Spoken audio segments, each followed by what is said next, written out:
To the GRG podcast, the place for all your gaming news, plus hot topics of the week. Also, remember to follow us on Twitter at KMega4.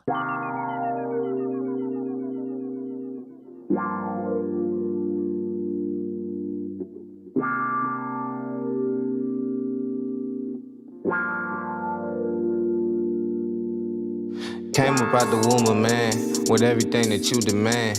You could say I had a plan way before I had a fan. Some would probably call it luck, I just call it being blessed. You ain't never did the work, but you wanna be the best. Lately I could never stress, never better yet. Might have had a thing for you, she know I'm the better bet. I digress, I let it rest, go and get another check.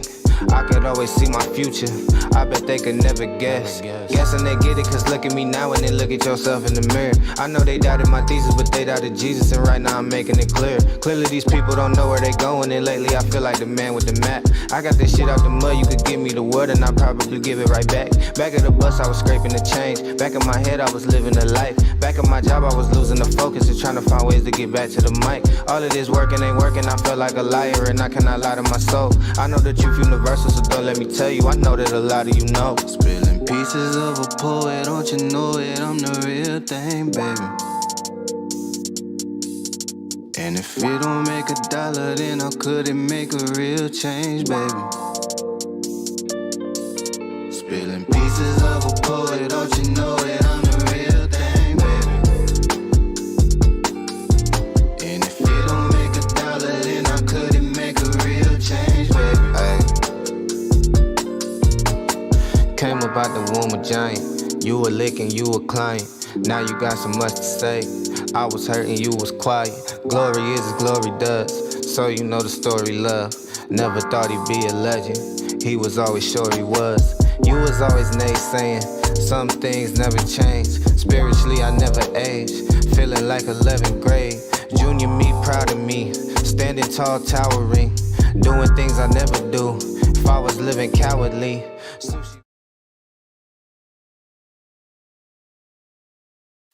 There's nothing. Well, here it goes. Here goes nothing. You're absolutely right, Mitchie. Hey, what's up? What's happening? The GRG podcast is alive, and we are in full effect as usual. Thank you for coming and checking us out already at this Friday night, this Doctor Strange Friday night. So I'm expecting a lot of people out there to be out there in the movie theater, and checking out Doctor Strange. I will be checking it out with the wife Monday.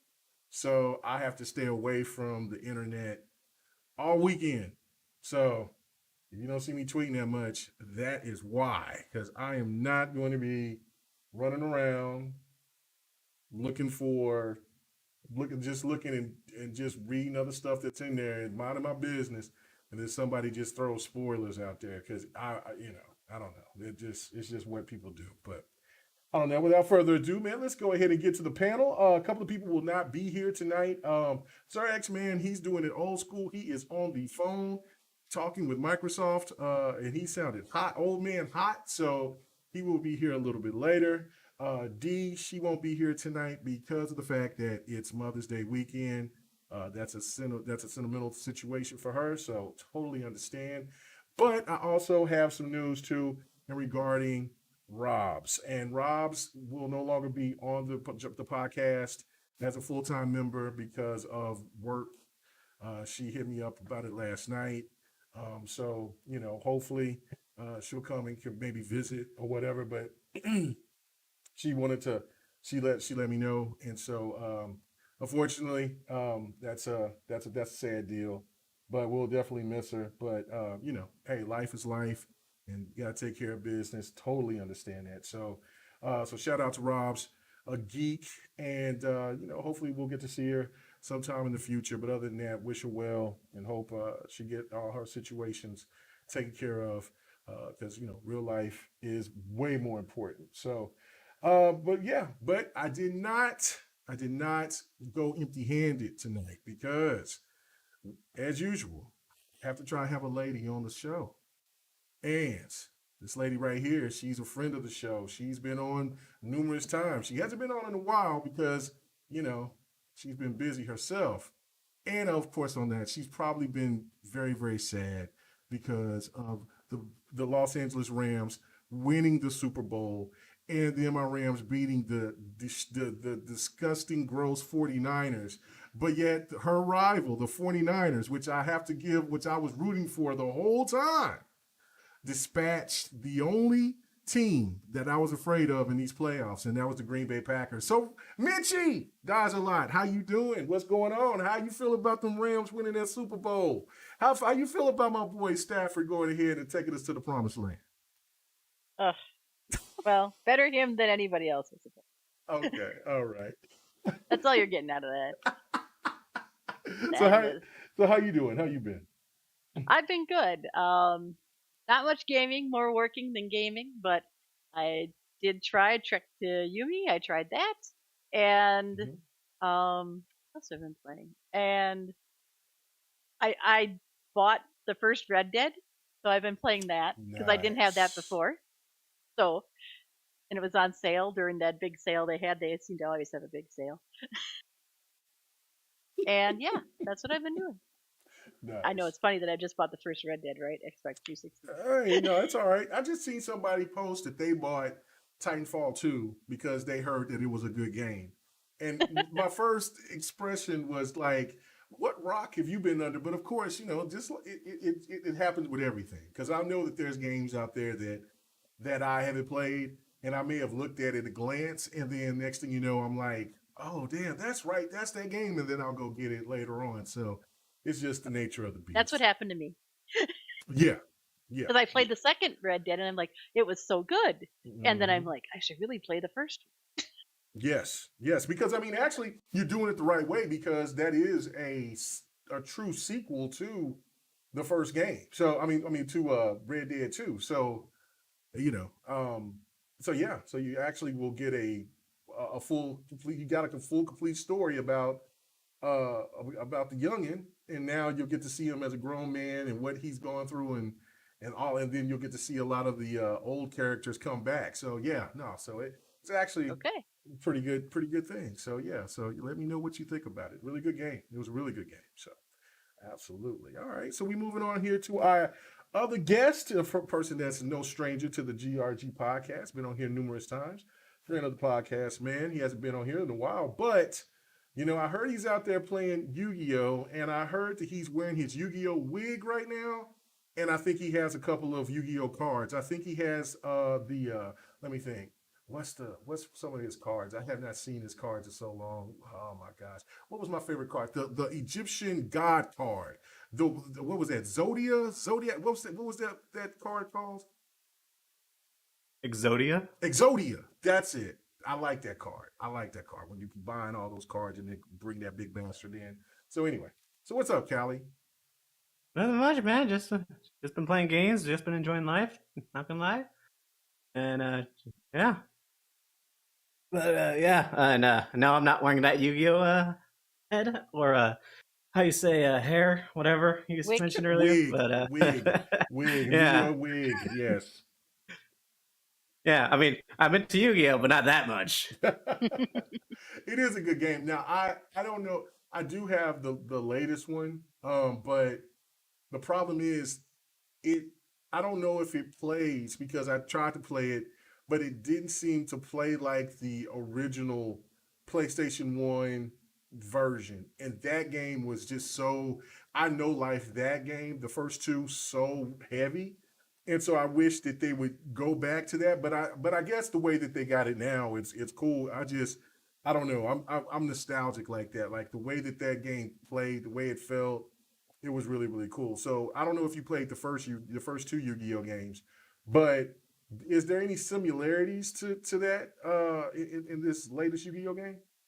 Uh, kinda. I mean, Kinda. Okay, I'm unless gonna have like, to unless, do I a mean, small game. unless you prefer playing like the original, but like the game has changed so much since then. It like the actual card game, Mm-hmm. it no longer plays like that anymore. See, yeah. I'm gonna have to. I'm gonna have to be on my nostalgia. I'm just gonna have to play on my emulators and play the old stuff. put some real time in. So anyway. All right, man, let's get on to it. Ham Solo, what's up with you, brother? How you been? How was your trip out there going to see your buddy? Oh man, so the trip was pretty dope. I was hanging out with Mad Drex up in Minneapolis, and or not Minneapolis, Milwaukee, excuse me, Milwaukee, and we went to the Midwest Gaming Classic. It just has a bunch of like retro games. They had some people talking there. They had some of the like OG like Mortal Kombat guys there, which was pretty cool. Let's see. I picked up Bionic Commando. Bionic Commando for the lady. I picked myself up not a Panasonic, but a Gold Star 3DO was there as well, which you is picked up a super old. How much did you pay for that? Well, $180. That thing was still worth $180. Yes, sir. Jesus. Ooh, okay. Shoot, the Panasonic one, I've seen those for like $400. Damn. So I seen that for 180, and I was like, I'm taking that shit right now. Got a couple games for it. What was it? Demolition Man, I got that. And I also got the Road Rash game for it as well. Okay. The Road Rash. Now, Road Rash was great. I do love Road Rash. So go ahead. But go ahead. No, I was going to ask. Okay, so like when I first seen the 3DO at Best Buy all those years ago, and I remember when I asked my mom, "Hey, you know what? I would like to, what about that as a Christmas gift?" And she was like, "Fool, that thing is as much as the house payment." No. So you better get your ass a job. That's what she told Those things were like $400 or $600 back when they were like $600. Yeah, like it was 600 bones. So, does the graphics still hold up after all those years? Because at that time, that was like the most high tech, best looking machine I've ever seen graphically console at that time. What's the games look like now? What system you talking about? He said nope. He said I'm asking the man who just bought a 3DO. Panasonic 3DO. Yeah. Oh, not Panasonic. I got a 3DO. Gold I got Star. a Gold Star. I got a Gold Star. Yeah, I got a Gold Star one too with that. I wish it was the Panasonic one because that one's a top loader, and the Gold Star one is has a motor that ejects a disc. Yeah, I got about 100 discs for that Gold Star. I got so many games for it. It's just ridiculous. Hey, tell me, because I'm actually thinking about purchasing Gex. I don't know if I have that one. I got to look through my collection. That's one game I really want. I've got the original Dragon's Lair and a whole bunch of other things for it. So I need to check. Solo, you sir have taste. Not a lot of people. I'd like to think so. Not everybody would agree with you, but I'd like to think so. I mean, it was at its time. I mean, it was the creme de la creme of all consoles. So it just the price. I'm going to look good because I'm picking up a CRT television from somebody. Oh, nice. So that's what I'm playing it on right now. Yeah. Wow. Okay. But I mean, it works pretty good. I like it. I'm into my retro stuff, and I like playing. As for stuff I've been playing, played a little bit of this like Mega Drive kind of. Mega Drive. Yeah.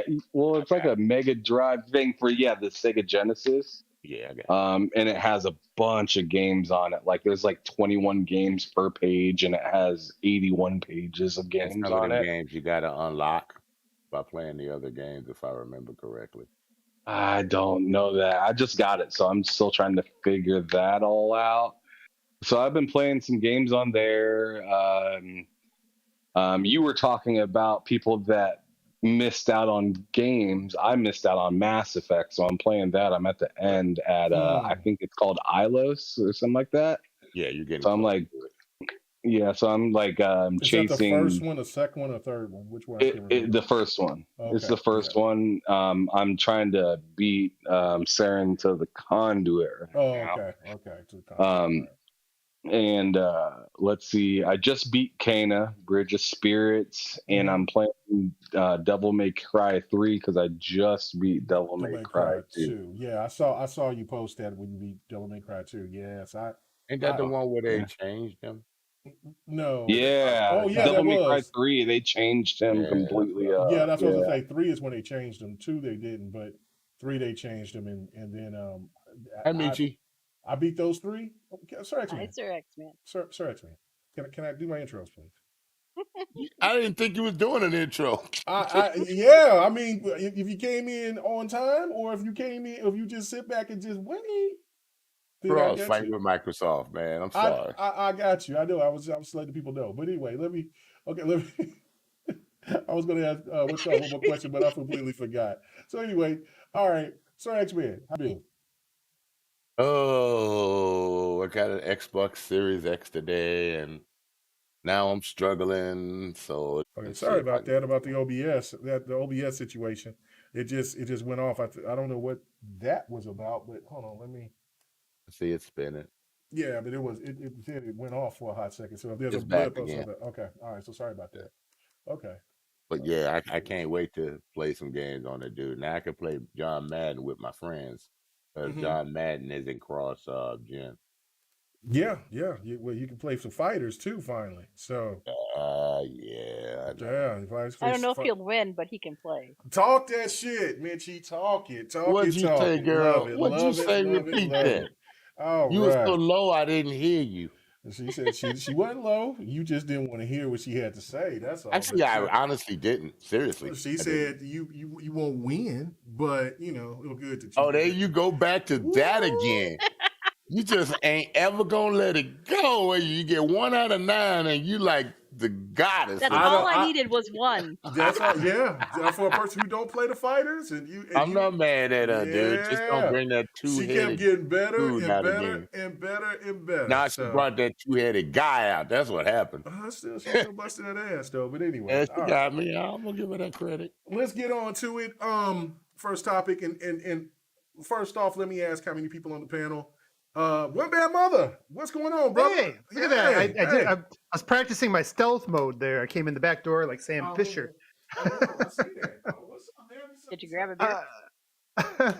I'm good, man. First of all, before I get going, how's my volume this time? You're perfect, bro. You're You perfect. sound great. Oh, You sound all great. right. Yeah, last time I was having some technical difficulties, but Yes, you did. yeah, man.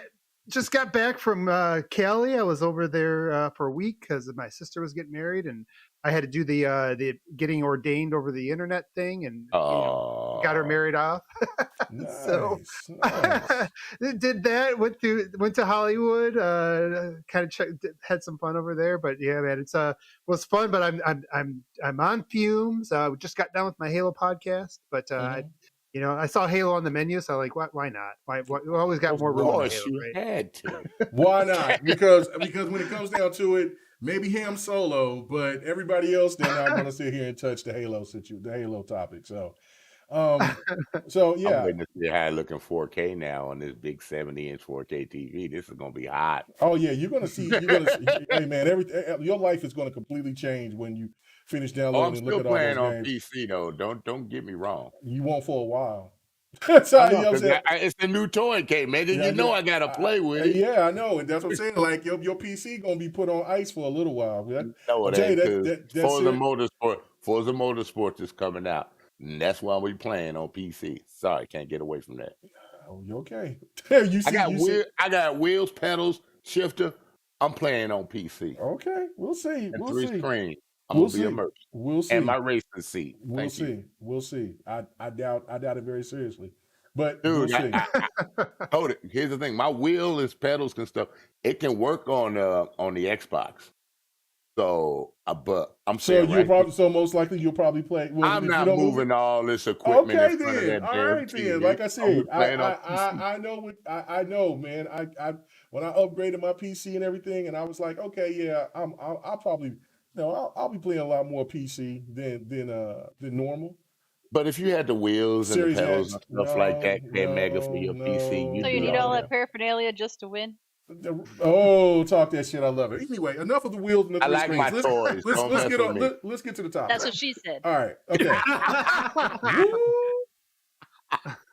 I love this woman so much. She awesome. Go ahead. Let's go. Oh my goodness, I was not expecting that from Mitchie, but okay, all right. You All right, let's talk you about hadn't heard her. no, I have, but I wasn't expecting to hit us over the head with that It's quickly. only Usually to that's me right she enough. does that. So It's no. a Green Bay Bears thing. That's why. Oh my goodness. There ain't nothing there in Chicago. There ain't nothing there in Green Bay. Y'all got knocked out and let the Rams roll through. Hey, at least we made it there. Oh my When was God. last time you did? Huh? Oh my Oh, I don't want God. to talk about that one. That's as a Lions fan, I got nothing to say right now. Yeah, hey man, your team is gonna be good. Anyway, I gotta keep it moving. Someday. I gotta keep it moving. Let's keep it moving. Let's keep it moving. All right. All right. So talk about sports. Let's go. Okay, thoughts about Trek to Yomi. So who on the panel who's played that? I have. Okay. Anybody else? Oh wow. Not yet. Oh wow. That's Okay. it. I was the only one that did my homework. Wow. Excellent. All right. You know what I'm saying? So Mitchie. To be fair, I only been I know back you're on in a town. plane. Okay. Yeah, so I you was just on a gotta make plane. time. I had a good excuse. Okay. You I'm could have played on surprised. xCloud. See? I love it. I Oh. love it. Mitchie's Calling me on out. it All tonight. right. Yes. You know, Thank and I you. had I've been that. I telling had that people. with me too. But yeah. I've been telling people You got xCloud is the life when you ain't in front of your console. Wow. You know Yeah. what I'm saying? Dragonheart Yobi said fake ass PC Master Race X main. And Sleepy said PC. At least I'm is... able to join the show. Okay, shut up. Oh my goodness. Oh He shit. threw Wait a he, minute. hey, he threw the hate. I threw it right back at him. Wow. What's going on here today? I don't even know. Yeah. Man. Oh goodness. All right. So Our X-Men's past bedtime. That's it fine. is past his bedtime. He's cranky. I don't know, but what's happening here? So Mitchie, okay, for what you played so far, what did you think about it? I mean, give us just an outlook of what you thought about it, like just graphically, just do you think that this would be a game that you would play all the way through at some point, or is it really difficult, or what? Okay, What I are have some of the gaming good and the bad? ADHD. I know that's right. Yes. I think mostly everybody on this panel is like that, but I got you. But I like the black and white aspect. I thought that was really cool because Mhm. you don't see that in a lot of games. You don't see the whole black and white thing. Mhm. And I need to make the writing bigger because I'm going blind. But otherwise, I like the mechanics. At first, I wasn't like sure because I'm like, okay, you're gonna put everything in Japanese. This is what you're gonna do. That doesn't help. And then but I got through the prologue and I liked it, and I'll probably continue it until I get stuck, and then I will surrender in frustration. And that's just how it is, and I'll come back to it later after I'm done being frustrated with it. That's just how it works. And but yeah, I did like it. I wasn't I didn't really expect to, but I liked it more than I thought I would. Okay. All right. That's good. All right. So, has anybody else been interested in the game at least? I mean, so I am. Okay. I downloaded it on all my systems, so I'm ready for it. Just Okay. got to get the time in. Just get I'll I don't keep an work eye on it tomorrow. because I love If- samurai games. Yeah, Okay. if I don't go Coming in off of Ghost tomorrow, of Tsushima. I'm gonna fire that game up. and give Right. it a- Now that's the one thing I seen somebody that was on the internet and they were like, "Oh man, I trying to make a comparison. It's really not a comparison, except only is that it's a because one is a Japanese spaghetti western, then black and Yeah. white, and the other one is and that's an indie game, and this one is a full-fledged, and the other one is a full-fledged AAA title. There's just so- not a lot of samurai games out there, right. really. They're not. until That's why Twitch there's comes a back. comparison because like Ghost of Tsushima is the only like recent samurai game, It is. and It is. plus they have a black and white mode too. Right, they do. That is right. They have the black one, but I mean, the black and white thing for me, I wasn't skeptical, but I was just kind of like, okay, all right, well, but then I took the film grain off because I'm not, I don't need that type of nostalgia. But when I took the film grain off, you could tell that the game is a really detailed, pretty game. It's really well made, and so you just can look and see the details when a lot of things with the when like the grass is blowing, or like you see clouds or debris or things that breaks up or whatever, and also like when you're just fighting enemies, which if anything that I would complain about is the fact of the parry, which the parry is it works, but it's not 100%, or at No. least I'm just not skilled at being that accurate all the time. And that's okay, because I mean I've gotten further. I'm like on chapter 6 right now. I'm at end of chapter 5, about to be at chapter 6, or I'm right at the start of chapter 6. I can't remember at the fight, because there was a boss that I had to fight, because I fought like two major bosses. And that's another thing about the game that I like a lot, because it does surprise you with some big bosses, variants of different enemies. I do like that you get more weapons within the game. You got your sword, but you also have throwing projectiles. You get a bow and arrow. You get a gun or a Cool. shotgun. Yeah, shotgun, a musket, I guess you would say. And in some cases you're going to need it. So especially you'll get in the later stages, you'll get surrounded, but the game is not overly complex to where it's like, okay, I'm going to put this game down, I'm done with it, like maybe a Cuphead or something like that.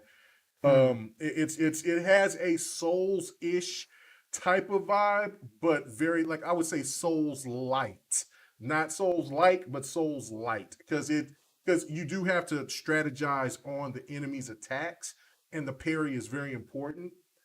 Because if you block too much, then you lose stamina. So you have to, but the parry, it kind of compensates for you losing your stamina, and then you could do some really cool moves, devastating attacks, and then you could do finishers on them. Now, I'm still kind of, as much as I've been playing, I'm still, like I said, little with the controls, still trying to fill it out, or trying to do what my finishers at a continuous basis.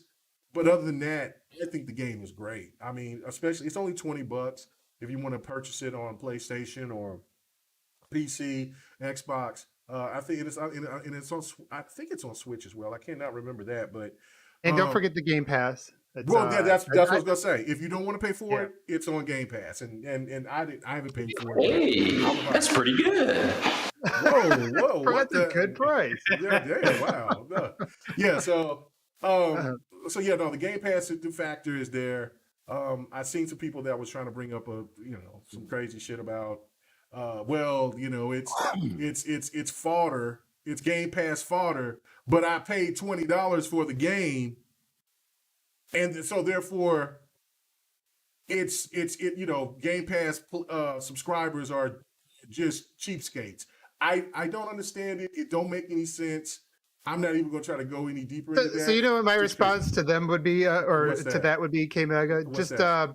you're not using your mute button well enough on Twitter. No, I'm That's all not. No, that I'm not. No, I'm not. That's I'm all not. that is. That stuff is silly. It was kind of interesting because I don't know if it was a dev or somebody who was a former dev on that team. Mhm. Somebody was talking about it, is like, they were talking about where they made the money, and they're like, yeah, we made more money with the bag of cash they gave us for being on Game Pass than we will for selling the game. So people don't need to worry about that. I think, if you get out there, you Yeah, I play the saw that too. game, you talk about the game, you're providing them something invaluable, which is mind share. That helps them stay in the business. Not because since they won that Game Pass lottery, and they got that money to go in there, they're good for this one.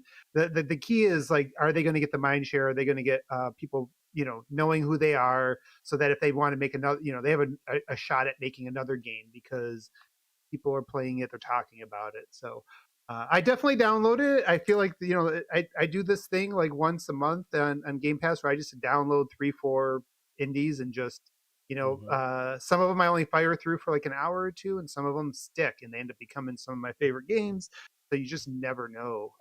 This one definitely is pretty. I think it's exciting to K-Mag, you remember growing up, like when we were playing Nintendo games and Sega Yes. Genesis, thinking about those games, what they would look like if they would look real. Yes. Like, this is like that, right? So Yes. that's really cool. It's Th- like that. We're at that Oh, I point. thought about virtual racing looking real back in the day when I played that with the 32X, man. I was like, man, if that could get closer to real instead of blocky, this would be off the hook. Yeah, we're almost there. I think the thing that's missing though, because there was a couple other games that came out that were, I won't mention them right now. There were at least one other one I'm thinking of right now that was really pretty, like visually as a 2D game from a really really small team, super impressive. But I wish they would have spent more time or hired somebody to do the combat, because like that's where you can go from something that's interesting to special. You know, if you can get into these types of visuals, artistically this looks really impressive. Hey, But you that's know, if how you I can f- what that's would you how I say? felt. You reminded me. That's how I felt when I played the original Nintendo of Rygar, and Yeah, then they remade it for the PS2, and I was like, oh, this looks so real. That's how I felt from the way things are now to yeah, the way things were back then. You know what yeah, I'm saying? And it's a good feeling. yeah. No, for us old school gamers. Like, I'm all about these 2D games that are just next level pretty, because that's different, right? We're used to pretty Mhm. 3D games, but these 2D games can be really addictive because they're simple Like to pick Mortal up and Kombat, play. the new Mortal Yeah, Kombat. yeah. Yeah. No more of the people putting on things and they drawing it to look like a person. They really look like a person now, Yeah, you know? you Just actually like feel like Tekken. you're ripping somebody's spine out. Just like Tekken. Tekken does not look nothing like it did 20 something years ago. I gave you a little praise on your Tekken Lord, K-Mac. But yeah, no, Go ahead. I totally agree. That matter of fact, when I was on Spooky's podcast this past weekend, I was just talking about that. Like, because my one of the okay, Ninja Gaiden was one of my favorite arcade games of all time at Love that Ninja moment. Gaiden. And then what I was disappointed with the Nintendo version because I wanted it to look like that. And so, like what you're talking about, One Bad Mother, is the situation. It's like, man, where can we get games that look just like the arcade? And now we're even surpassed the arcade. And so, yeah, no, and with these indie titles out there that looks great, they just need to home in on other little factors. And I mean, we are probably in another. And this is before we get to the next topic. I do want to ask you guys this: what you think, because that was a great point that you made. Do you feel like this generation is the new revolution into gaming, like it was when we first started getting into the 3D era? And that, Mm, I have an opinion on that because when you just brought what you just said, I thought of the game changer that changed the way an arcade game looked. Then it went to console and it just blew everything out of the water. The original Soul Calibur. And then it went to Dreamcast and it looked better than the arcade. That's when I knew we were going to a whole new level of gaming. okay, I know you played but it too. what about now though? That's what I'm But asking. Like, now, is this the like, new era, the new the new evolution? I said revolution, the evolution of gaming to that point, because remember, everybody was expecting last gen to be that, and it wasn't. But kind it's of was, but they took so long to use the power of what they had till it was time for the newer generations. You know what I'm saying? They waited too long to use So the power of the old stuff. But when they pumped out this new stuff that they got now, you are right, K Mega. It did change the game. But now they have to get to the point where they can really, really manipulate all the power in these games for us to. I mean, we got 4K, we got 60 frames a second, but now they need to bring it all together for the ultimate look that we've all been waiting to see. 100% realism. It's coming. You see some of the games that are getting ready to come out. It's coming soon. yeah, I feel like the answer is probably like somewhat nuanced in there, because Mhm. yeah, we've seen some of the demos, we've seen like what they're getting is, or it was a $100 million game. It was there wasn't this like middle class, and so I think that's kind of what is exciting, especially on subscriptions. Where they're going to, find I think a new lease on life if they can get some of these deals and more people get to expose because it's not any risk to try those. We saw recently with what is it, IDOS Montreal. They made a really good game, but it didn't sell. People were afraid to spend $60 on that game because Marvel's Avengers was a failure, and so something like that probably can exist. So I think that combination of subscriptions and game engines is going to, the tools is going to make this generation really exciting. All right. Anybody else want to chime in on that? Callie, Ham Solo, Minchie, any one of you guys have anything you want to say about this? Do you think that this generation will be the new evolution into gaming from what we've seen from that jump from like I guess from the 8-bit to the 3D era? Honestly, I don't really have a whole lot to say about it, but like I don't know. I'm interested to see how it will come how it will come to fruition. Like how will Street Fighter look? Because they gave a really small teaser on that, and it looked different, like really different. Right, it is. And I'm wondering if that's like the route of all the characters, and that's how they're gonna look. Man, like old boy was looking like Incredible Hulk in that like just small little snippet, and I was just like, damn. Like I understand they're big, but it was just wild. Yeah, no, it did look crazy. It did look. Callie, what was you gonna say?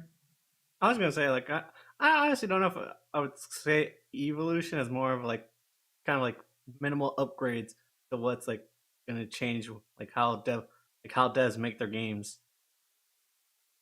Because evolution like is like a big step up from like one thing to another. Like from how you grew up, like because I always grew up with 3D games because I'm young, so 3D was all I've known. But like from 2D to 3D, that's an evolution. So I wouldn't really call like what we're in like right now, like going into the future. I wouldn't really call that an evolution, just more of an upgrade. I don't know, man. I kind of feel you on that, Callie. Like, well, I do because it's just like I'm not massive into fighting games. Like I enjoy them from here and there, especially when I'm playing with other people. But like, I don't know if the allure is gonna come back like when a Tekken dropped and you were just like, whoa, and like Virtua Fighter when it was like 3D, like whoa, like those were like whoa moments and just like all out like gameplay, the look of the game and everything. I'm not sure if it's going to be able to topple that moment in history. I mean, the only way I feel like it's going to topple it is like or not topple, but the only way I feel like it's going to be like somewhat big is if it's kind of like what Sir X-Men was talking about with like graphics and stuff like that. Like, I just don't see them not just the mechanically. The gameplay, how games play now compared to how they played back then, that was some of the biggest evolution we ever had. So these are different controllers too. I mean, I know these controllers are seriously different compared to the back way then. they wanted the gameplay had to make that evolve. So I'm looking for the next step in in controller advancements. That's the main thing I'm looking for. That makes gameplay feel totally different. That's the next step. We're already there. Or what about physics and AI? Like I think the hybrid cloud stuff I love my cloud gaming. Right. I like right now it's like that's like a different thing. I think what you're going to get is stuff that's built on cloud that's not even possible locally, or at least part of it. Like you'll get some of the game that's going to be local that you control, and then you'll have dynamic AI or maybe physics that are computed from a cloud on something that's more powerful than the Series X. Kind of like that movie Gamer. Remember how that was? Never saw that. I was too busy You playing never Halo. saw the movie Gamer? No. So I saw them. Yeah, it was pure environmental. There was no console there. It was Oh, just okay. you it was VR. moderately, but it wasn't like VR. You were really, really immersed You were in the it environment was because VR. you had a big It screen was in front just of you. bro. It was just like Ready Player One. I mean, but but that movie was. I think that Ready Player One got its vibe from Gamer because that's the same because it was virtual reality, but people were like completely into Whole that. world was Yeah, into it. it was a world instead of just popping in and out. People could just stay in that game in that movie Gamer. People they could stay there as long as they wanted to. The only time they stopped is to eat. So, yeah, but anyway, but you know, I don't know. I feel that there is evolution. I think this is because graphics can only go as high as lifelike, and I think that we're really close to that. So that I think VR is going to push that boundary even further. To be honest. Well, see, but that's the thing. Like, okay, see, so that would mean that this would probably most likely be the generation to do it, don't you think? Because I don't think No, that I don't we think got this years to go for generation. that. We're not there yet. No, I think the goal is to try to aim for something like Ready Player One, living in that kind of virtual world. Oh well, okay. Now that's different, but I mean, I don't know if we'll ever achieve that in our lifetimes. Maybe y'all's, not me, Mitchie, One Bad Mother's lifetime. I'll be gone for sure by then. Yeah, I'll be I know, I'll be gone. I'll be buried. And Callie, you might, especially if I don't slow down on these Chipotle bowls. You know? You know what I'm saying? I'll probably be around your guys' age we then. out of there. Yeah, no. Oh no, Cali Rex might need all accessibility by the time that thing comes. Yeah, because I know bigger that. toilet. Yeah. His problems is something else. He ain't worried about no gaming at that point. He gonna be an old bastard.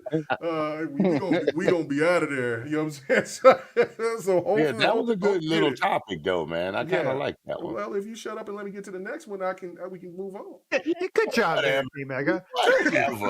Thank you. All right. So, okay.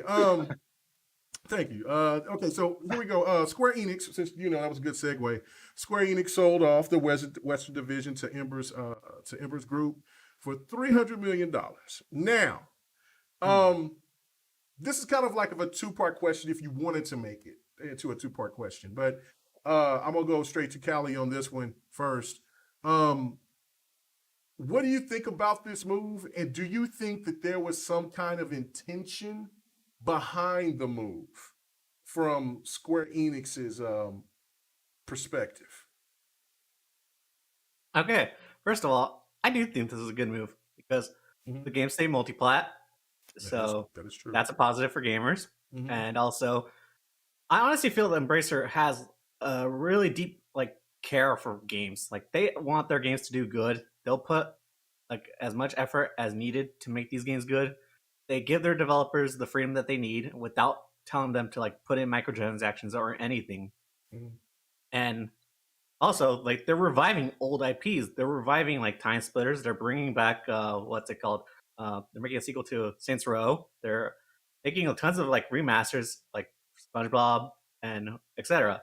So I do think that they actually do care about Deus Ex, Tomb Raider, of course, and possibly even Sleeping Dogs. So I think. Oh, you think they'll bring back? Oh, that's right. Because wasn't Sleeping Dogs a Square Enix? It's Square Enix. Yeah, that's right.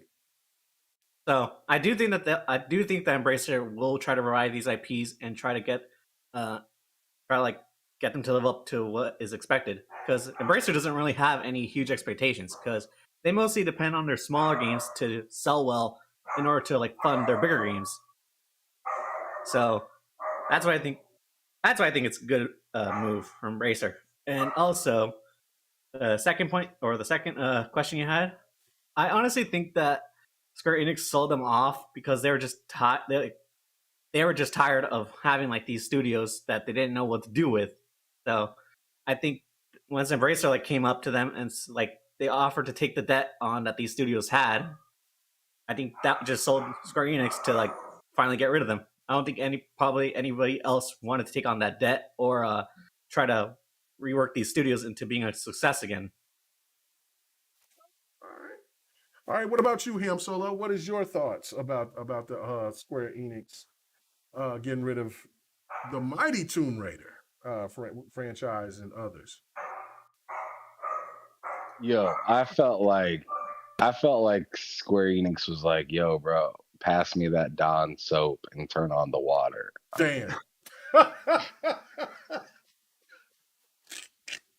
like straight up. Like I feel like because Square Enix has been hard on a lot of these They have devs and stuff like that they pretty much got rid of, and I feel like they're kind of washing their hands with a lot of Western IP.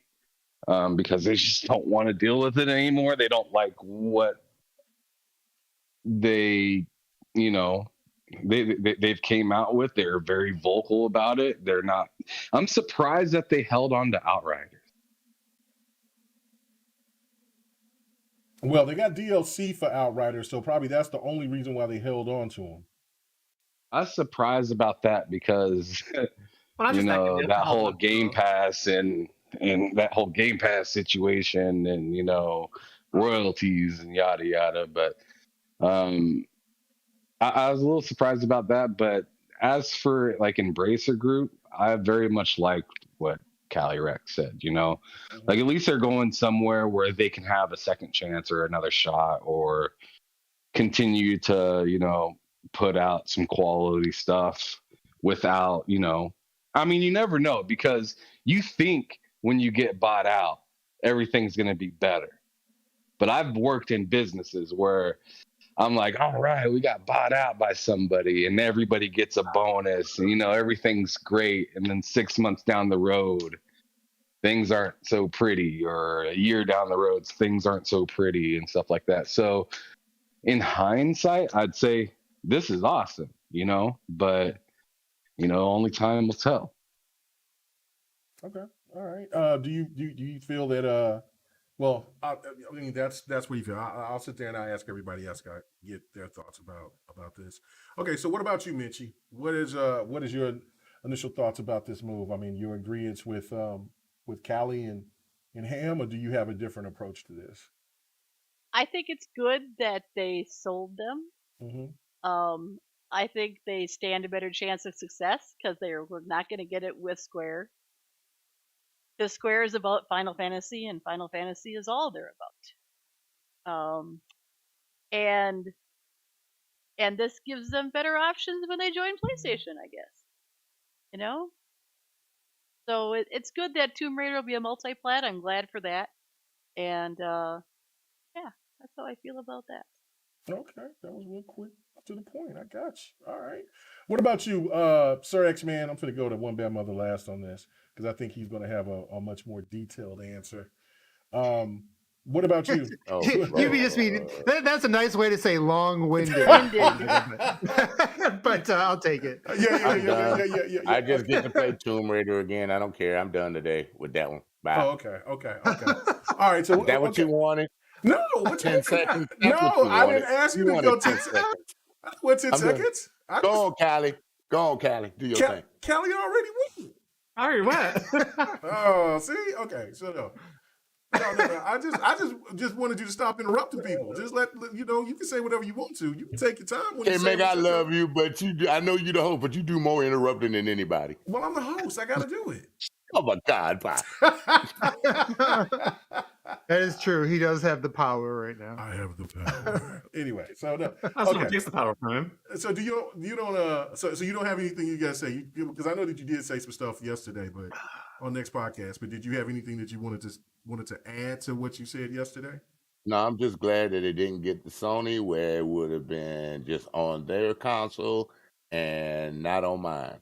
That's all. Okay. All right. All right. The Sleepy make a good point. Now I don't know. You would think that they would. While y'all just watch this beautiful gameplay of Anthem. Shout out to kiss to the sky, throw the deuces, and love and respect to the mighty Anthem. Wish they bring this game back. But Sleepy Goblin says, I'm concerned about whether Embracer will support them at a triple A level versus a double A one. I can actually answer that. Okay, go ahead. What are you going to say, So Kelly? basically, Embracer doesn't really publish the games themselves. They just kind of give the developers money, but they will allow the developers to work with other publishers to give them more funding for these games. So even if it's not published by one of Embracer's many publishers that they own, like Gearbox, Deep Silver, Coach Media, whatever, they could also work with like EA or whoever else to like give them the funding to make these games too. So they'll have funding from Embracer as well as funding from an extra publisher. Okay. All right. Okay. So, which means that goes to something that you said, Sir X-Men. It won't be a purchase, but they could still work with Microsoft, which we were kind of, I was alluding to, like that game, the Tomb Raiders could still become, go on Game Pass. That's the one positive about Because that. the first reboot came, Microsoft helped publish. I thought it was the second game, but the first game they just, It was, they marketed. It was the first reboot. It was the first reboot because it was in the Microsoft showcase for Tomb Raider, and they published that first reboot. I thought it was the second game, but okay. I thought it was the first. I thought it was. I thought they marketed the first Tomb Raider, but there was the second was Rise of the Tomb Raider, where they that they spent the money on. Their last big money hit. Until the media jumped on them for that. Yeah, really. So okay, so somewhere around that.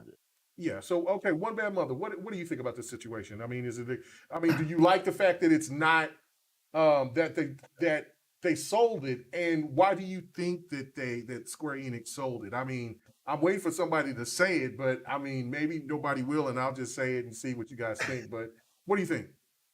I mean, in terms of why Square Enix sold it, obviously was we kind of saw them leading up to this with some of the comments they've been making over the last couple of years. Avengers didn't make. I think Avengers actually lost money, if I remember correctly. Just said 200 million. Yeah, 200 million, and then Guardians of the Galaxy didn't do that well either. I think if it profited, it was barely. Basically, neither one of those studios is making the money, and there's a lot of headcount there. And the thing is, like this, it's like almost another topic, so I won't go too far down this road. But if you look at like a lot of the AAA publishers, the big publishers, like they're all looking for those mega home run swings. They're not looking for a little profit here, a little profit there, because when you combine that with the risks, like the downside for some of those, it's usually not worth it. They can, and so they already cut ties with IO Interactive a few years back, and that's kind of what they were doing here. Like I look at the prices that Embracer paid for that, and it's like basically they were paying for the IP, and they got the people that go with it for thrown in for free. Basically, it doesn't look like Square Enix just wanted to even keep the cost of that. And right now, they make the bulk of their money off of Final Fantasy, and I think that's what they're going to. A lot of theories about that. I've seen, there's been rumors, but we know how PlayStation rumors, the percentages on those. But there's rumors that Sony, even though this probably makes Square Enix a lot more streamlined for a sale like that, especially for somebody like a Sony. Yeah, I mean, somebody like a Sony that doesn't need Sony doesn't need all those employees from Crystal Dynamics and Eidos Montreal, especially for those studios that make games that are similar to what they already make. A Tomb Raider that's already in the same sort of ballpark as Uncharted, except not as big, right? So like that doesn't really, for them, taking on all that cost would, or not just them. I mean, let's say Square put themselves up for grabs for anybody. They're going to be looking at that bottom line, and a lot of these bigger companies aren't going to take on those types of studios that have a lot of operational costs but don't make a lot of money. Now for Microsoft, it's a little bit different because they're running the subscription, and these types of things kind of make sense, right. A lot more sense in their business model. But I think for most other companies that are still relying on the traditional gaming model where we're going to, make a game and then we're going to either sell it for $60, $70, or we're going to make a shit ton of money on microtransactions, these games like Tomb Raider or these IPs like Tomb Raider just don't have very much value anymore. And so like when we see that, like the fact that that sold for 300 million, all those IPs that basically are, a little over break even if they, if they make them, compared to, basically Activision Blizzard going for 69 billion based on the backs of like 4 IPs. You basically see like how gaming has changed, and what those things are worth now in the scheme of it. But in terms of like Embracer getting it, I'm not down on that, because Embracer seems to have nobody knows what their plan is or what their end game is. But at least in the short term, it looks like they're just going with everything from small to big studios. They got like 80 something studios, and they seem to they seem to have a similar approach to Microsoft in terms of just giving like just keeping them sustained with the support and not interfering. And for me, like that, as somebody that thinks that Crystal Dynamics is a talented studio, that thinks Tomb Raider is still a good IP, that I think that's a good thing, right? You're not going to have Square trying to figure out how are we going to try to marvel this, throw a bunch of loot or microtransactions or something stupid like that to make it profitable. So I think it's good for gamers. I think except for I think there's a lot of concern with Xbox gamers, because we want to know whether Perfect Dark is going to suffer any consequences as a No, result they of this. said they're still No, working didn't with they say Microsoft. that they Yeah, were they're gonna still be? Yeah, Yeah, they said that Yeah, they they were still made working a on it. commitment. Yeah, They came. and I think, to be fair, I think what a lot of the concern is like, okay, well, what if Perfect Dark does hit? Who's going to continue to build it and stuff? And I don't know that should be something to be as concerned about, because I think really what Crystal Dynamics was meant to do is, after the initiative kind of pivoted away from their initial vision, I feel like Crystal Dynamics is like a stopgap. It's like, here's a bunch of horsepower, we're going to get this game out. It gives them time to kind of figure out And what Crystal they're going to Dynamics do. a good storyteller too. Yeah, they are. They have talent, and the thing is, like, Microsoft is still ingesting a lot of creatives and a lot of developers, and so I think the main thing is, as long as Crystal Dynamics continues this, which they will, I think they're obviously they're going to fulfill their contract. Then I think it could be a win-win all around. As much as it would have been nice to see Microsoft throw their money behind studios like this, to get some narrative-driven studios in there that they can put on Game Pass. I think the next best case probably is something like Embracer, who is leaving these studios alone and letting them, make single-player games if that's what they make. So I think that's a good thing. It will be interesting now to see if Sony does buy Square. If they do, then this makes a lot more sense. Because I then have it's a like, well, thought why would you sell to Microsoft at that point, You have right? on something you said. What if, real quick, what if you forget about this one more giant in the room, and they used to have a good relationship, and they might still have them? What if Hmm. Nintendo snuck in with enough money? They got cash like nobody's business, That's not a bad thought. and The get only Square problem with that Enix is away Nintendo from is Sony. Yeah, but Nintendo doesn't really do that. yeah. Nintendo No. used to. Nintendo has this. They Nintendo has this could Nintendo thing do where they loves that. kind of Final want. Fantasy. They could, but they don't.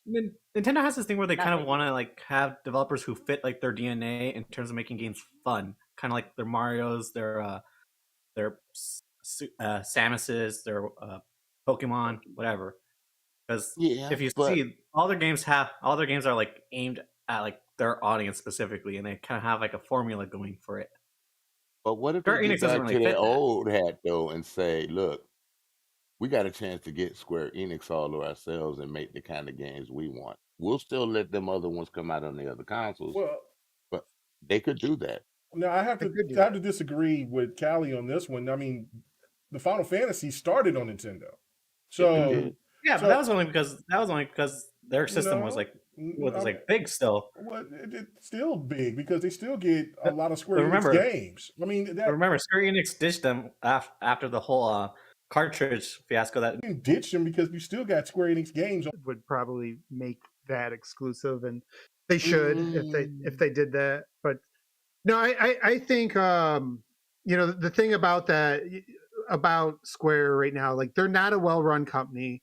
I would be happy with anybody grabbing them that knows how, that seems to have their shit together, because Square really doesn't. The only thing they know how to do right now is make money off of Final Fantasy and Dragon Quest too. yeah, and Dragon Oh, Quest. Like yeah. those two games basically are everything. But even Final Fantasy, the MMO is really where the bulk of their cash is coming right now. And I despite all that though, it's insurance for these companies, to have a gas game, have a MMO that's only getting, that's not only sustained over time, but that just seems to be gaining in popularity. And that's why Sony would buy them.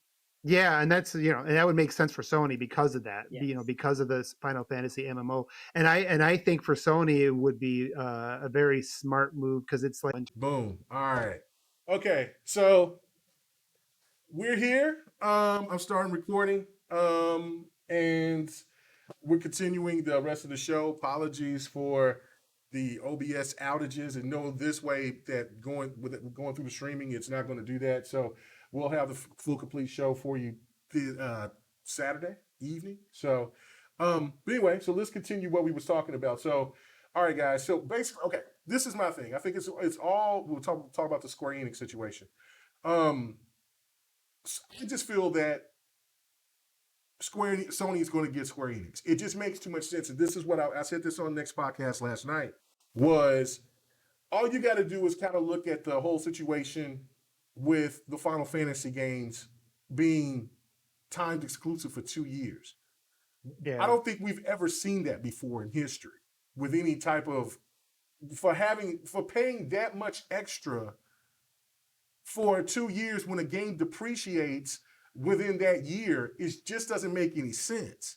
So the one reason why you would keep that game off of any other platform is because you're probably in a position to want to make a purchase, or you have some kind of arrangement to where Final Fantasy will stay on that platform, or whatever the case may be. So that's why I think the 2-year deal was implemented, because Sony is like, look, because Xbox or anybody else can't come and say, look, man, this game was slated to come out to Xbox, or was supposed to be slated to come out here, whatever. But if they have that 2-year exclusivity, that nobody can't say shit to them. So, and this gives them plenty of time to work out a deal, to iron it out. I think when you put together the whole situation with Square Enix pushing the Western division out and just giving it away for cheap, I mean, you would think that they would at least get a little bit more change for those IPs, but they were like, nah, man, get that shit out of here. And then going with that, it seems like that between Sony and Square Enix, they may have had some kind of deal to where, okay, there's a line, but they were like, okay, we'll acquire you for this much, and then Square Enix was like, no, we're worth this much, and maybe the whole difference was because of that $300 million, and that could be the reason right there that they could just sign on the dotted line, and then Square Enix will be on that. Now, the Final Fantasies is a huge get. That's no doubt about that. I don't think anybody is going to be overwhelmingly distraught like the whole Activision situation. But what will hurt is the Final Fantasy 14 situation, because Sony is not going to let that bitch go. So, and that will be one of their service games that will generate tons of money. So I don't know. What do you guys think about my thoughts about that? Yeah, like I said, I mentioned before, I think Square is extremely important to Sony. I thought Sir X-Men bringing up Nintendo was interesting, because nobody really thinks about that, and I think it is worth thinking about, because because Nintendo needs to prepare for the future too. As well as they're doing right now, I think there's you just don't know what the future is going to look like once everybody is on handheld, right? Like maybe suddenly they're not as attractive as they are now, where they have this unique lane. But for Sony, Sony's been very aggressive. Microsoft's kind of on the off to the side, trying to get this ABK deal closed. There's nothing legally stopping them from negotiating for more, but my common sense is saying that they're probably not going to not going to jump in on another big purchase until Activision is that thing is settled. So I think right now, while they're on the bench, is a good time for any other company to get in there, knowing that one of the big bidders is maybe not going to be as aggressive. So for Sony, this fits everything. This has been their identity since they started. Final Fantasy is what made them, basically jump out in front of Nintendo back in the day, and it's been core to their identity like throughout. And I think they realized that losing Final Fantasy as an exclusive really cost them in terms of mind share. And even if it's not as big as it used to be, I just think it's a really important But IP. It's kind of like their Halo, right? Like Yeah. even if it's not as big as it used to be, it's still part of their. It was part of their identity, and I think they want to reclaim that part of their identity. So why not do that? Why not lock them up? Why not make sure that Microsoft, as Microsoft grows, especially after this ABK deal closes, I think you're going to see less and less money hats. You're definitely going to see less 2-year money hats as they become more important in these big publishers that said, well, Sony is like out selling them 2-to-1. Now all of a sudden, as we move more to streaming, Microsoft is going to gain a lot more importance to these publishers. They're going to grow their base, and it's going to be more expensive for Sony to do a 2-year lockdown on a huge IP. So yeah, to your point, K Mega, I've said this for a couple of years. Square has always made the most sense for Sony.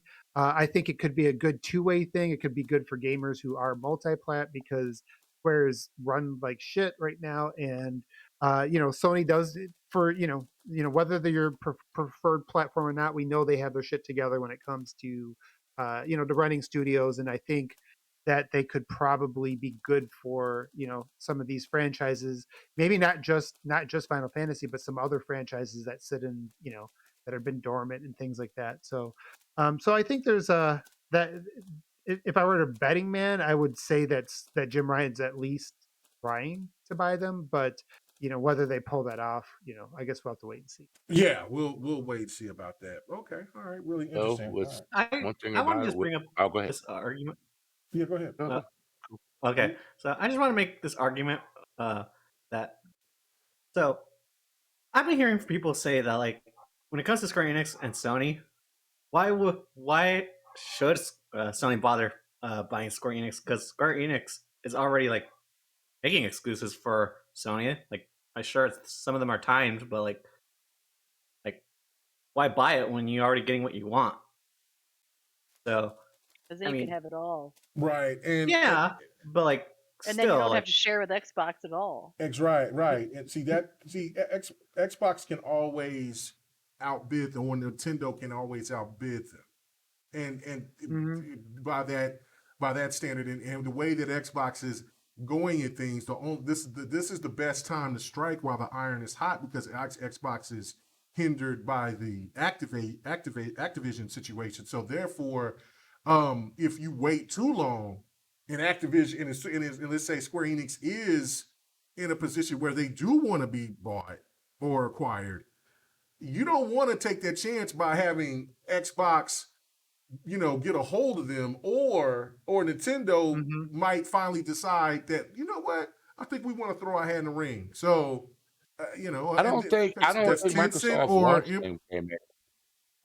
I mean, no, they definitely want a Japanese There are other Japanese developer. companies out there that they could get. I don't think they want Square Enix, not just for a Final Fantasy. Microsoft, I would not It's count just that a out. feeling. Right. I would not count that out. I mean, I don't, like I said, I don't think they're going to. That's just my gut feeling, is they're not going to pitch for him this year. I wouldn't count that out, though. I mean, that flips everything. That flips your mind share in regions that Microsoft doesn't have any presence right now. They can say, hey, we own this company, and you can stream it for, on any device you want, type of thing. I think that would open up for Microsoft from a business standpoint. It would be extremely smart to get Square. I don't care for them. I can see that, but the other thing is about Square is that they have more than just video games too, which kind of adds on a little bit more baggage. Microsoft bought them because they have their manga division, which could be another reason why Sony would buy them as a whole, but Right. just with that Yeah. alone, I kind of don't see that either, because Square is kind of seeing the future into blockchain where they'll make their money. So I think because of that, that might turn Sony off from buying them. And they've been very, very vocal about that. They have. But- So it's Sega. Yeah. So it's, but I mean, you know what? Listen, it's You can change strategies. right. I'd Money rather them talk, get bullshit Sega. walk. They can sit there and You say can how find a much they fantasy. want to do this, they want to do that. But if Sony Your boss offers is Jim enough Ryan. money, yeah. Like I mean, remember, Obsidian said they weren't getting picked up. Nobody in this panel, and mostly everybody that does content creation, ever thought that Activision would be acquired by anybody. They would, you know what I'm saying? So money talks, bullshit walks. I don't want to hear that. Hey, Well, K-Mega, it's you ain't bankruptcies. lying, because Yes. WB not that long ago just said, hey, we ain't looking to sell anytime soon. I want Right. to And then all of come a out sudden, there to y'all. a few months down the road, here it comes. Yeah. Check this yeah. out. Yeah. Instead of Well, Square it's Enix, not. Well, that's why not a don't- position from WB though. Yeah. But with But- with Square though, like they're kind of seeing their future where they want to go. But like, is their future really like trying to sell to somebody else? Because like, I have an idea. Instead of going after Square Enix, I know they do. This other company's doing real good now, but if the price is right, they would come.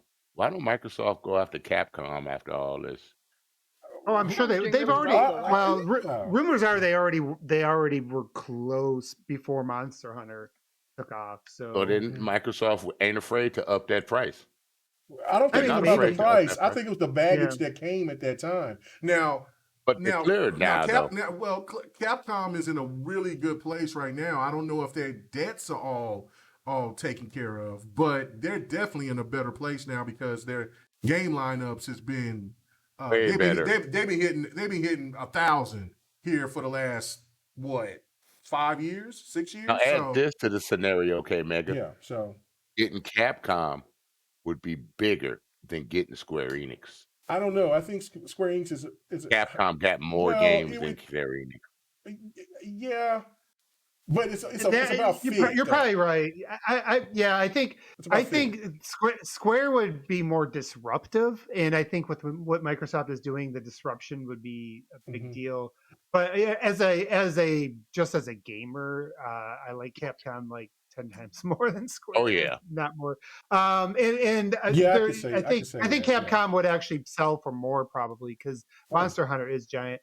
The only thing I wanted to answer the question about why would you again, just as a reminder, we all remember, for anybody that's been on Xbox since the OG, you remember how close Microsoft was with BioWare at one point in time, and Mhm. that whole Oh, Mass yeah. Effect trilogy. Oh, That whole yeah. Effect trilogy was supposed to be exclusive to Xbox 360 that entire generation.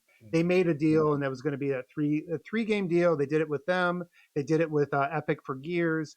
They did it with the Two Human. I forgot the developer, but they did all those deals, and they were all supposed to be locked down for 3 games. And then we saw what happened. EA came in their bottom, and then that went multi-plat, and they kind of broke that deal. And there's usually, and that's the thing. Like right now, Sony gets that milk for free, but even if it's not Microsoft, even if it's a third party, a different Mhm. publisher, even if it's EA, if EA buys them, you think EA is going to keep doing those money hits? No, Right. Tencent does. Are they going to keep doing those? No. So I think it's just it makes too much sense for Sony. I wouldn't I want think- EA to get them because they'll mess it up. Well, you don't Yeah, know no, that. I- Well, I think EA is finally getting. You know, I mean, go ahead. I can't actually see a scenario where Hey, one of the Mega, I Japanese don't companies agree. has to merge with I Square. know you don't. Go ahead, Callie. I think I could see a scenario where I see Square Enix merging with another Japanese company, not necessarily selling to Sony only, but because we've seen a lot of the Japanese companies merge together before. Bandai and Namco were Yeah. 2 separate entities before. Square and That's a good thought. Square Enix, Yep. Square and Enix were 2 separate companies before they merged. Yep. That's how Final Fantasy and Dragon Quest came together under one company. Yeah, no, I mean, I agree. Look, I see your point, Callie, but this is my thing, and this is something that I've been saying, and I'm going to continue to say. I feel that the old publishers are kind of tired of this monotony, this new way of how gamers got more freedom to talk to people and and content creators have more say so on directing how the industry moves. And so I think that especially with Japanese companies, like they've always just do it the way that they want to, and that's it. That's kind of that's different. Things are different now. You see that everybody tries to cater and go and try to go out their way because they want games to be at a higher price. They want games to be they want to do microtransactions. They want to do all these other things to try to make as much money as possible. And there's a lot of pushback on a lot of different things. So I feel that like by the end of this generation, I think that we're going to be surprised. I'm going to be surprised if there are a lot of publishers that used to be strong, long standing are bought out. I think that they're done. I agree. I think a lot of them are just tired of the bullshit. I think a lot of them wants to just that it's safer. It started, if you remember, it started off with smaller indie developers. They're like, shit, come and take me, Microsoft, take me, Sony, take me, anybody, Nintendo, come on. And everybody thought that was weird. And then that's when the discussion came about the bigger stuff, and then the whole acquisition wars and all that. When we first talked about Sega back, what was it, about 4 or 5 years ago? Now look at it. Things always take time, but things always happen for a reason. And I remember one of those indie developers that was with a big publisher was saying that a lot of these big publishers, they don't like the fact that they have to comply to a different to different people and different things now. They kind of wanted to do their things the old way, and so instead of doing that, they said fuck it, and so those big time developers went and started making their own shit. Then they started seeing they weren't making no money, and so they went back to another big publisher anyway. So I think that that's just a new thing, and when you look at the way that when we were talking about earlier, how these new indie teams and these new games that's coming out and things are going to be a lot easier to make on the Unreal Engine 5. I feel that now when we look at these smaller teams, they're going to start growing, and then they're going to get that big budget, and then they'll become the new Capcom, the new Square Enix, the new whatever, going forward and be the new forefront of becoming a big conglomerate. I think that the old guard is just ready to wrap it up. I really do. Because if you think about it, Mega, that's why I said they just straight up washed their hands with it. Yeah. They washed their hands with it, man. What did you say? Get some Downy? Did you say get some Downy? Yeah, no, bro. I said pass that Dawn soap. The Dawn. Pass the Dawn soap and cut on the water for me. I need to wash my hands. Software came. They came from a very small indie, and then they came out with Dark Souls, which was a hit. And then they just grew with this one. You're going to see a lot of that. With Elden Ring. So and K Mega, to kind of back you up a little bit on that, like we look at and see how Activision Blizzard is selling, and people can come up with all different reasons about the controversies and stuff they had, the lawsuits. But at the end of the day, the thing that really was the reason they sold is that they looked at it like, we can't keep growing. And if you're a publicly traded corporation, your job isn't just to make the same amount of money every year. It's like to grow. Otherwise, investors aren't going to invest in you. And like, that's the whole point. They're going to put money into you because they think that there's an opportunity for you to grow. So if you are like a public or any company, like a gaming company that's kind of hit the wall, like you were the big shot. You were the king of the block in the old paradigm, but now things are changing. Now, like gaming habits are different, kind of like what you're saying. Now, certain types of games that you used to be great at are no longer the big, the big things the talk of the town. It's another type of genre, or it's other types of games that you're not great in. When that happens and you kind of hit that wall, what are you going to do? Like, you either have to adapt or you have to sell. And I think for like Activision Blizzard, they didn't know how to adapt. And like Sega is trying it right now. They're like, hey, we're going to make a super game and we're going to try to adapt. But if that fails, they'll probably have to sell. Right. You know, and that's the same for any of these companies right now. Like that old traditional model of, you know, like we were big because we made these single player games that everybody talked about. Now, you know, but the thing is like it's no longer about what do you make when you launch a game. You know, What it's do like you make are people, after you launch the yeah, game? and are people still playing it? Because especially now that the game development takes longer. Back when you could make a sequel in 2 years, like when you could take the game engine and turn it around and do another one in 2 years, you know, that model worked better. Now that it takes 4 or 5 years, like you need to have some sort of tail. You need to sell DLC or microtransactions, or you know, or sell to somebody else that can you know, or merge to try to diversify and stuff, because there's a lot of risk now. And that's what happened with Bethesda. Like they tried to pivot and they failed, and that's why they sold to Microsoft. Activision Blizzard didn't know how to pivot, and so they sold to Microsoft. And I think you're right, K-Mag. I think by the end of this generation, you're going to see more either mergers or just you know, consolidation. And it's not because the industry is unhealthy or it's bad for the industry. It's just because it's changing, Right. and some of these companies just aren't, you know, positioned to keep growing within that change, or they're at risk, and they're like, well, rather than risk us falling down and then being forced to sell, let's sell while we think we're you know, while we're good now. Yeah, so I think you're onto something with some of that. Yeah. And the more you think about it, the more it just makes sense. Like them and Sony, it's so logical, but we'll see what happens. Right. We'll see what happens. I mean, really AC? interesting discussion because, I mean, look, my last point before we move on, I also just want to say this about like what Sega's trying to do, right? Like, if that doesn't work with the Super game, I mean, the one thing that Oh they yeah, like, because a lot of these Japanese companies or studios, publishers or whatever, they're traditionalists. Like, you know, their games are mostly traditional. To try to change up to make, you know, they made the switch to Final Fantasy remake. Then we'll see what Final Fantasy 16 is going to be like. Is that going to be traditional? Just, you know, just a game that comes out with maybe a few microtransactions, things like that. But it's not going to be an online service game. I mean, well, you know what I mean, like always online type of game. Um, I don't know if, you know, that could be another reason why Square Enix just want to make that move. And Sega, they're going to try to do this now. They got a blueprint because they got what is it called? They got Genesis. What is that? What is Fantasy Star 2? They Oh, got a that's blueprint. making a killing. Right. So is Final Fantasy 14. Those are making killings. But can they sustain and make something else like that or close to it to try to generate some more money?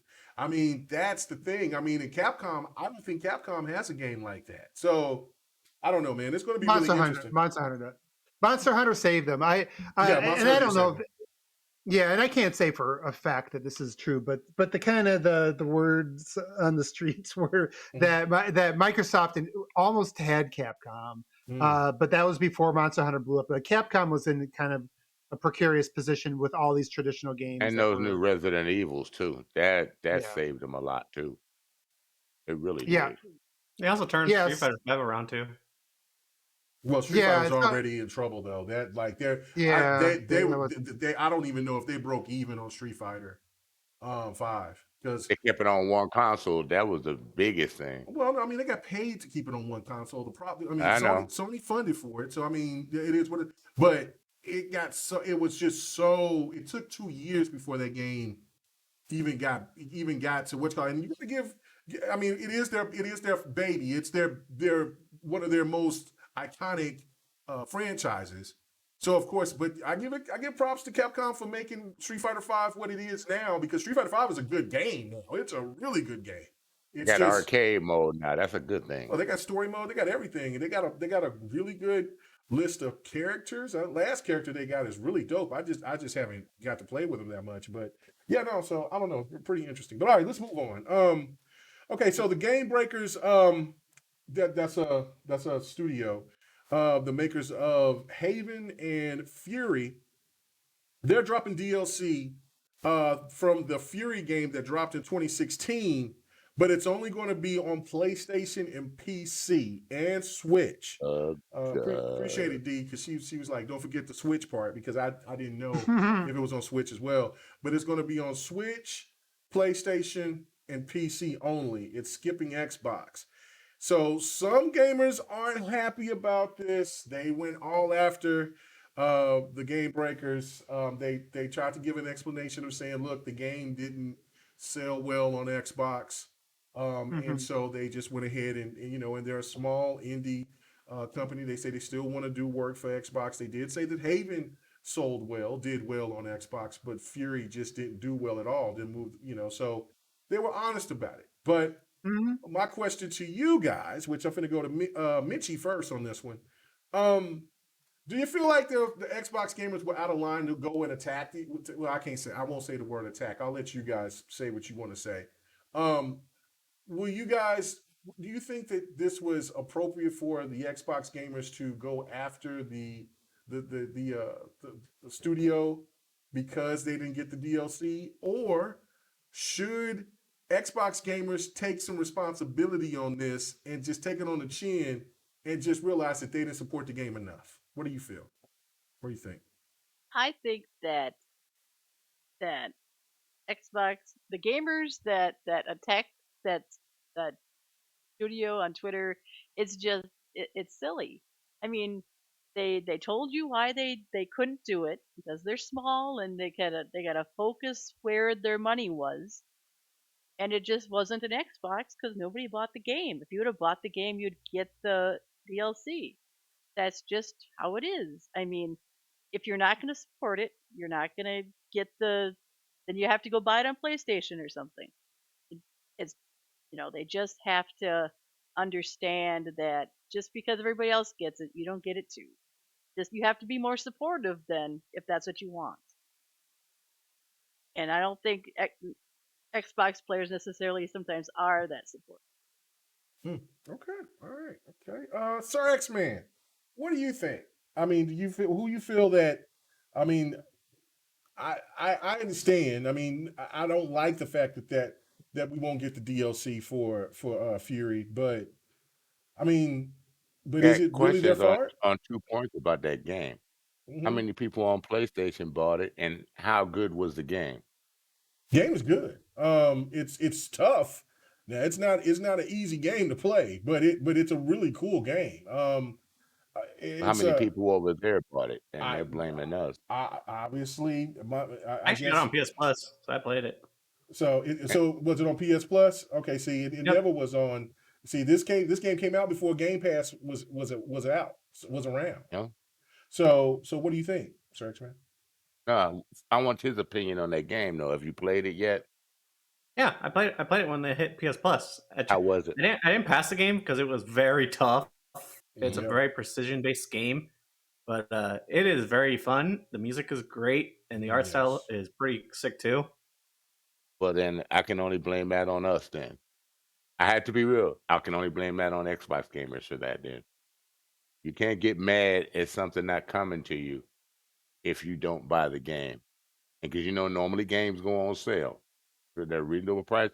You can't, and there was no Game Pass back then for it, right? It Right. didn't exist, right? Right. The only people you can blame is yourself. Because if they don't see the revenue coming from another system, they're gonna make their decision just not to bring it to you. It's true, and it's just a fact of life how business works. I can't get mad at them staying on Sony this time. I'm on their side this time. That's it. All right. Okay. What about you, One Bad Mother? Let's go. Let's go to you. Let's get let Ham Solo go last after Callie.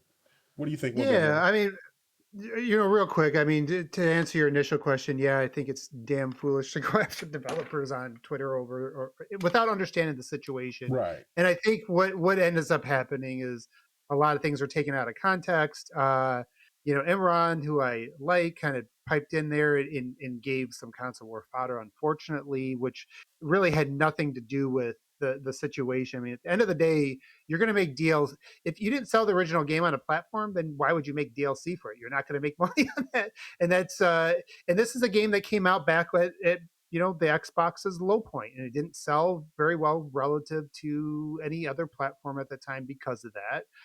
This was pre Game Pass, so this has nothing to do with Game Pass for all the other idiots that are running with silly narratives regarding that. And really, that's what it is. There's just a lot of really bad social media narratives around this that don't understand the situation. A small developer has to be smart with how they spend their time, and this was now the good news is that there are independent games that do sell well on the system, but not if you look, especially as you kind of drill down into like different types of genres and different areas as you kind of expand to all these games, not just the ones that all the casuals buy. You'll find that like per person, some genres and types of games sell better in some platforms than others. And that's fine. And this just didn't do well on the system based on the time and the audience it was selling to. So yeah, I don't think that the developer was being fair in the explanation. And sometimes I wish more of the community or the people would represent a little bit better, and just like just try to, if you're gonna like ask a question, that's fine, but like going at them or telling them what they need to be doing without knowing the situation is it looks kind of ridiculous. But that's Twitter. That's why It is Twitter. That's why I use the mute button. Something I need to use more frequently, as you said. All right, I got you. Yeah. Okay, what about you, Callie? What's your initial thoughts on this, man?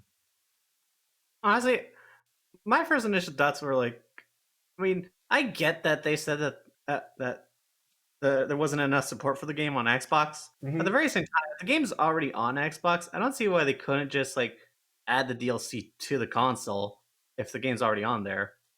But I can't understand some of the outrage. Like I mean, for the supporters that have the game at least, or who were even interested in the game, Mhm. like it kind of screws them out of the DLC the game got.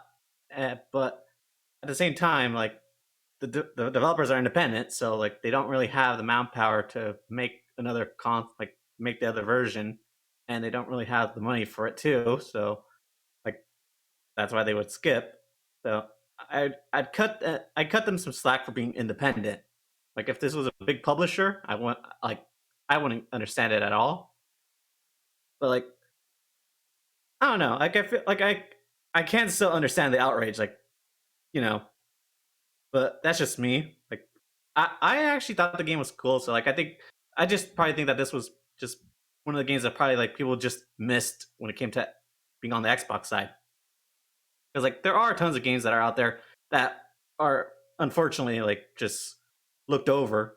Like I don't really have anything on top of my head, but like there's tons of games that come out every year, so it's like kind of impossible to keep track of all of them. Right. No, I agree. No, I mean, you're right. And one thing that needs to be addressed too is that Xbox marketing was absolutely ass last gen. So Yeah, it was. just pitiful. Especially for indies. Yes. Early in the generation, until about 2017, Microsoft did a really bad job with indies, and so this came out at a time Microsoft was not promoting them. I Now think you're starting since to see indies on the dashboard now for advertising. yeah, well, you didn't see that before. yeah, now Microsoft has made it a big priority, right, to change that narrative, and we've heard that pay off from other developers who have put things out more recently that's actually said they've done better on the Xbox than they have on other platforms. And I think Game Pass is helping that because more people are getting exposure and seeing, they're seeing more indies just in general from people on their friends list, and so so these smaller studios are getting more publicity that way. But yeah, 2016 Xbox, not a good mix, didn't do well. I hear what you're saying. Like it seems like it shouldn't cost that much, but we don't know what the actual manpower it would take for that. And Yeah, so I'd be surprised if one I'll cut person. them some slack there. Right. I'd be surprised if my guess is most of the people giving the developers flack probably didn't even buy the game. It's all about the Yes, narrative stuff. right. It always I would happens agree. like that. I would agree. 100%. It's like somebody says a game is crap, but they never played it. It's like, Right. come on, guys. Or Stop. they booted it up to get to maybe just to show that it's in Just to there. get it to show that I just to got show that I that you have it on played my thing. Yeah, But you just got to do it. zero achievement. Right, or maybe one achievement like when you got through the first part of the game. You but got to the tutorial. Yeah, trash. Anyway, so all right. So Ham Solo, what about you, man? What do you think, brother? Who's at fault at this? Man. Damn. So this game is just not coming with DLC. Now, keep in mind, like I thought they had said that like they could down the line in the future. Yeah. Or are they saying because that's what I thought they had said, right? Yeah, they said I mean, if the game does good enough, or if Xbox gamers get off their ass and buy the game, it's still on set. It's still in the Xbox store. Thank you. To be purchased. If you know what I'm saying. That's saying, please buy my game so I can give you DLC so you can pay for some. There you go. So I mean, to me, I mean that's one piece, but at the same time, I mean I understand the frustration because it's like the game's right there. Right. I'd like to just hit an update and be able to continue to play, but I can't. And this kind of goes in my head as like, well, how great is this game to you? If it has you worked up to the point to yell at somebody on Twitter, then I think you need to go buy another console, bro. like if you're worked up that much over this game, put your money where your mouth is. Talk about it. Actually, can I make a suggestion for those people? Instead of buying another console, go get use the money for some counseling. Anyways. Oh yeah, for some help. That's gonna cost as much as 2 Xbox One X's. Yeah. That might. I forgot our medical system over here. Yes. Yes, that's a lot more expensive.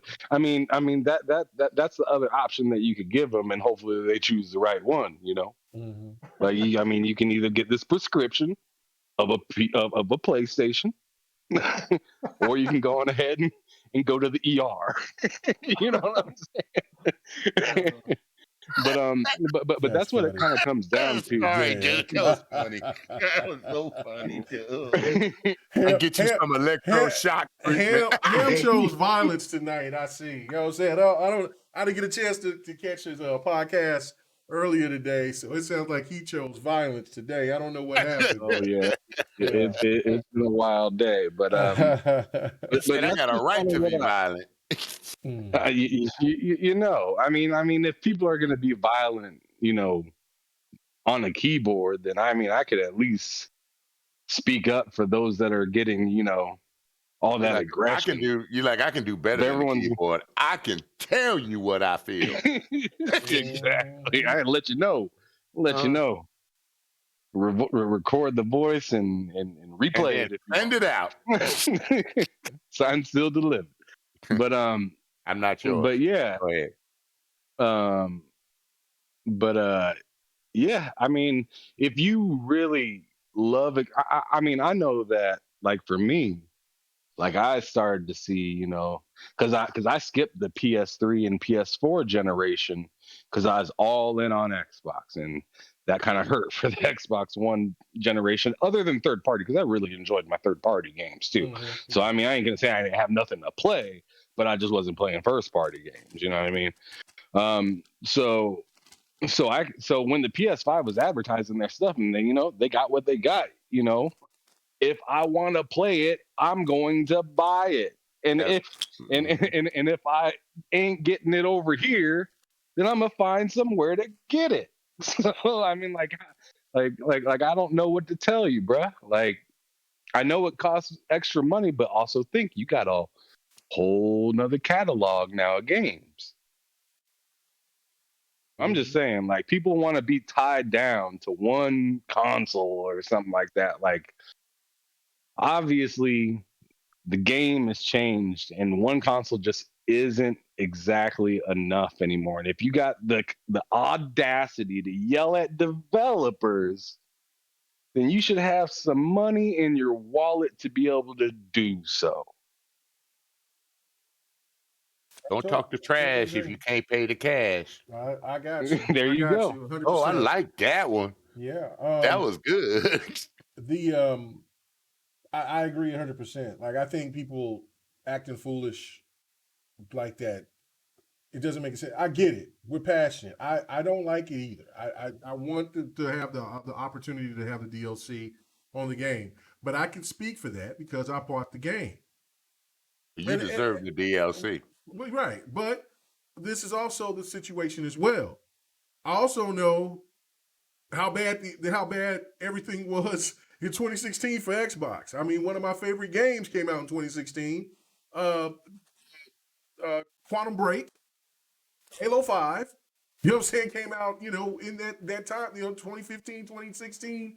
You know what I'm saying? Two of my favorite games came out at that time. And the only thing that we were hearing is Xbox is trash. Xbox ain't selling well. Xbox is on their way out. This is that. Why is no advertising for this? What's going on? It was just a bad time. It was just a horrible time. Oh, that's when that game came out? When those came out? Yeah. Oh, it was doomed if it came out around the same time. Yeah, that game came out in 2016. So and it was, and when I saw it, it's got a cool premise. It is a tough game. Like, I mean, that's another thing too. Like, a lot of people over here doing all this capping, but I don't know how many people would go ahead and try to play that shit. That shit is not easy. People didn't want to play Cuphead because it was hard. Right. And but the game is really cool. The like Callie said, the music is thumping. It's got a little techno like style, and it, you know what I'm saying, it's a hack and slash. It's really, really cool. But the game is just punishing as all hell. It's just punishing, and it's like, it's not going to be for everybody in the first place. And we're at a time too where content creators were trying to tell people what games were.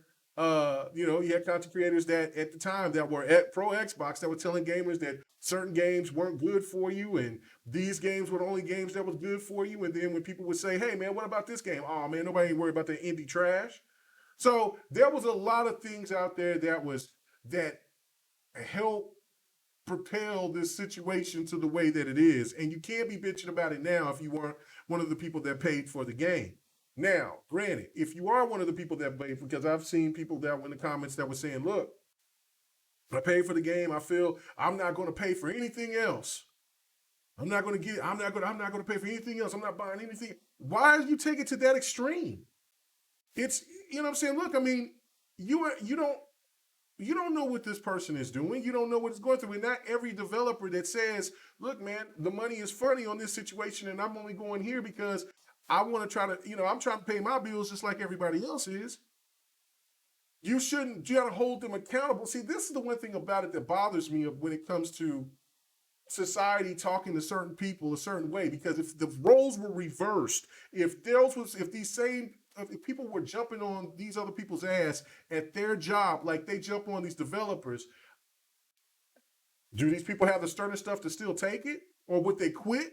Or would they want to get mad and fight? Can't take it. You know what I'm saying? Like, I mean, you got to think about things like that. This person is making games because it's their job.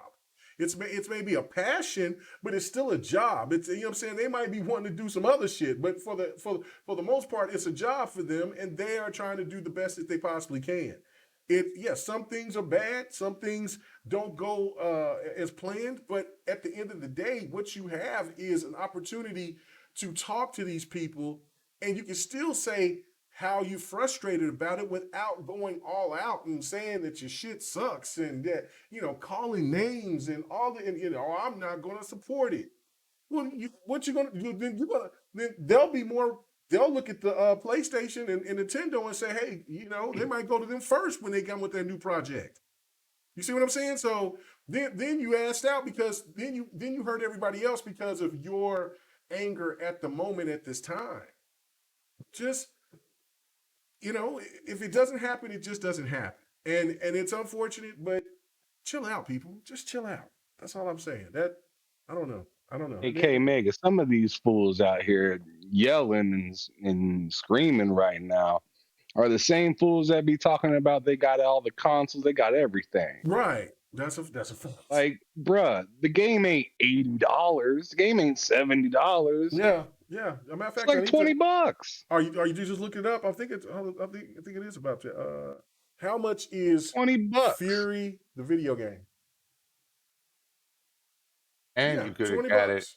And you could, It's and if you had $20. PlayStation Plus at the time, the game was given away for free. Well, yeah, but I mean, and Xbox didn't have it at the time. I don't think on any Xbox Live Gold. I'm sure out of the last since 2016, it was in some kind of discount part of the Xbox store to where you could have got that game for maybe $10.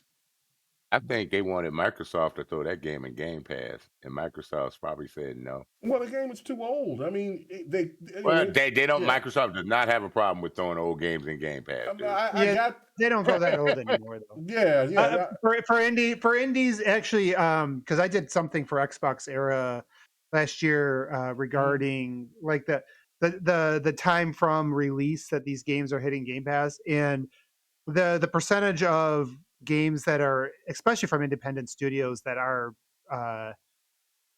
like most of them that are coming. There, number one, there's a lot of day one games. That percentage keeps growing. I think it was getting to about half when looking at it last year, and I feel like that percentage has only grown. And and then even if they're not day one, they're like within 6 months. You don't see a lot of indies that are over a year. Maybe there's some exceptions, but if it's not even a big game to begin with, why would they go for a game that was 2016, didn't sell, doesn't have any mind share? It's not going to really do much in there. So unfortunately, I just don't think this is a good fit. There's a lot of developers that want to get in Game Pass that can't, but it doesn't mean future games won't get in there. Maybe that's where they strike up that conversation. Well, yeah, like because Haven You know did what? good. You know what, K Mega? Yeah. You know what, K Mega? I just thought of this. Mm-hmm. This could very well much, because remember, they did say, hey, we could make something down the line for this. It's not out of the question.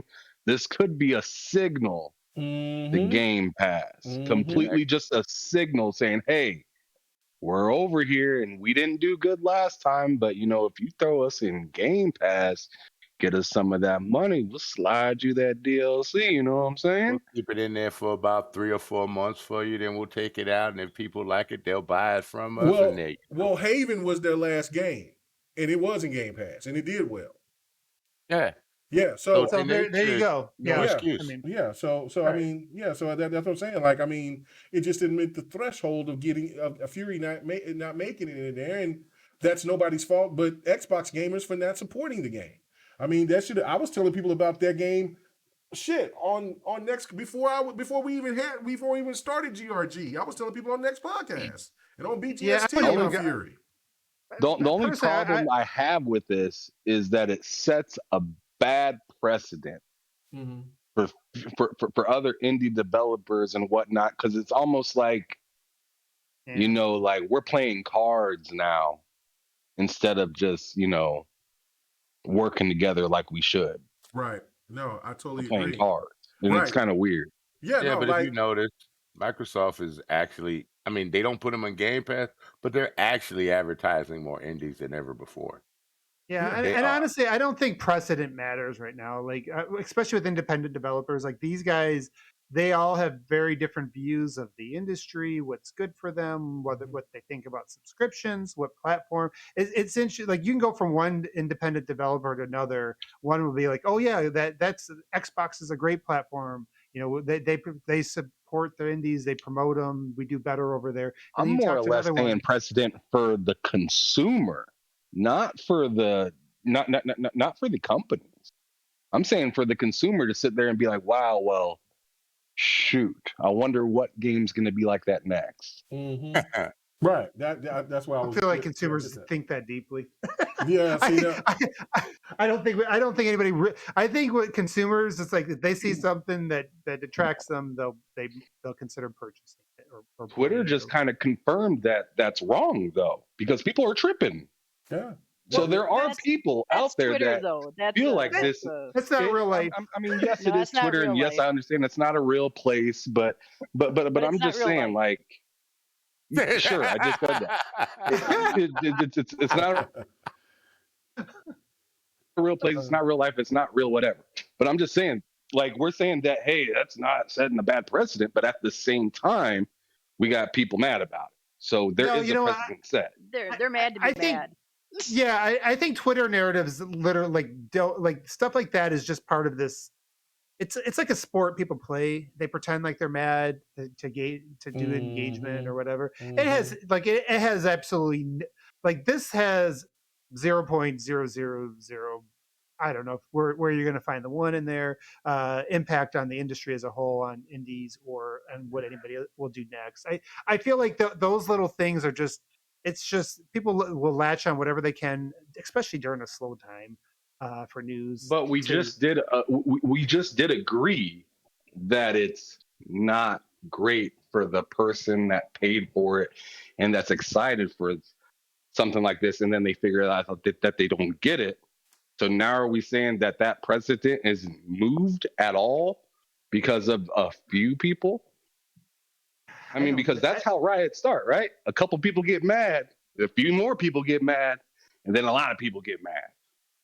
And it only takes a couple more times of this to happen before it just kind of, starts to really get under people's skin. I get that, but I don't think this is the game that's going to move that needle. Yeah, I just don't think so don't. I mean, just because if people didn't pay for this game or was talking about it in 2016 to now, until this point now, then nobody ain't going to give a shit. I mean, and then also this the one thing that and I agree that if this type of shit continues, then it will definitely will spark some more division and drama. But the overall issue is where the responsibility lies the most to me, and that is the Xbox gamer. Buy the shit. And I don't get mad when people ask me, with the game that we talked about in the beginning of the show, Trek of Yomi, right? Like I was showing gameplay. Oh wow, what's this game? Oh, it's what I'm saying, it just came out. Oh, okay, cool. Is it in Game Pass? And sometimes I want to say no, because I'm like, are you not going to give the game a chance because it's on Game Pass? And then you kind of answering the question of, of some of these fanboys out here that just say it's the only thing you care about is playing games that, that you feel like are free. And I don't want to be that way, but I still say, yes, it's in Game Pass. And they're like, oh, okay. You see what I'm saying? So I know it's me just being a stickler about it a little bit, because when I see it, the first thing I'm not asking is it on Game Pass? I'm like, oh shit, is it on Xbox? Is it on, where's this game at? Then I'll go eventually look on Game Pass to see if it's there or not, but I'm not going to sit there and that's the first thing I ask, because it's kind of like, I don't know. But that's the beauty of Game Pass. See, you see what I'm saying? So I don't know. I just had a bad taste in my mouth about this one, because I'm kind of curious, K Mega, if you see somebody that only uses, because obviously, I buy games.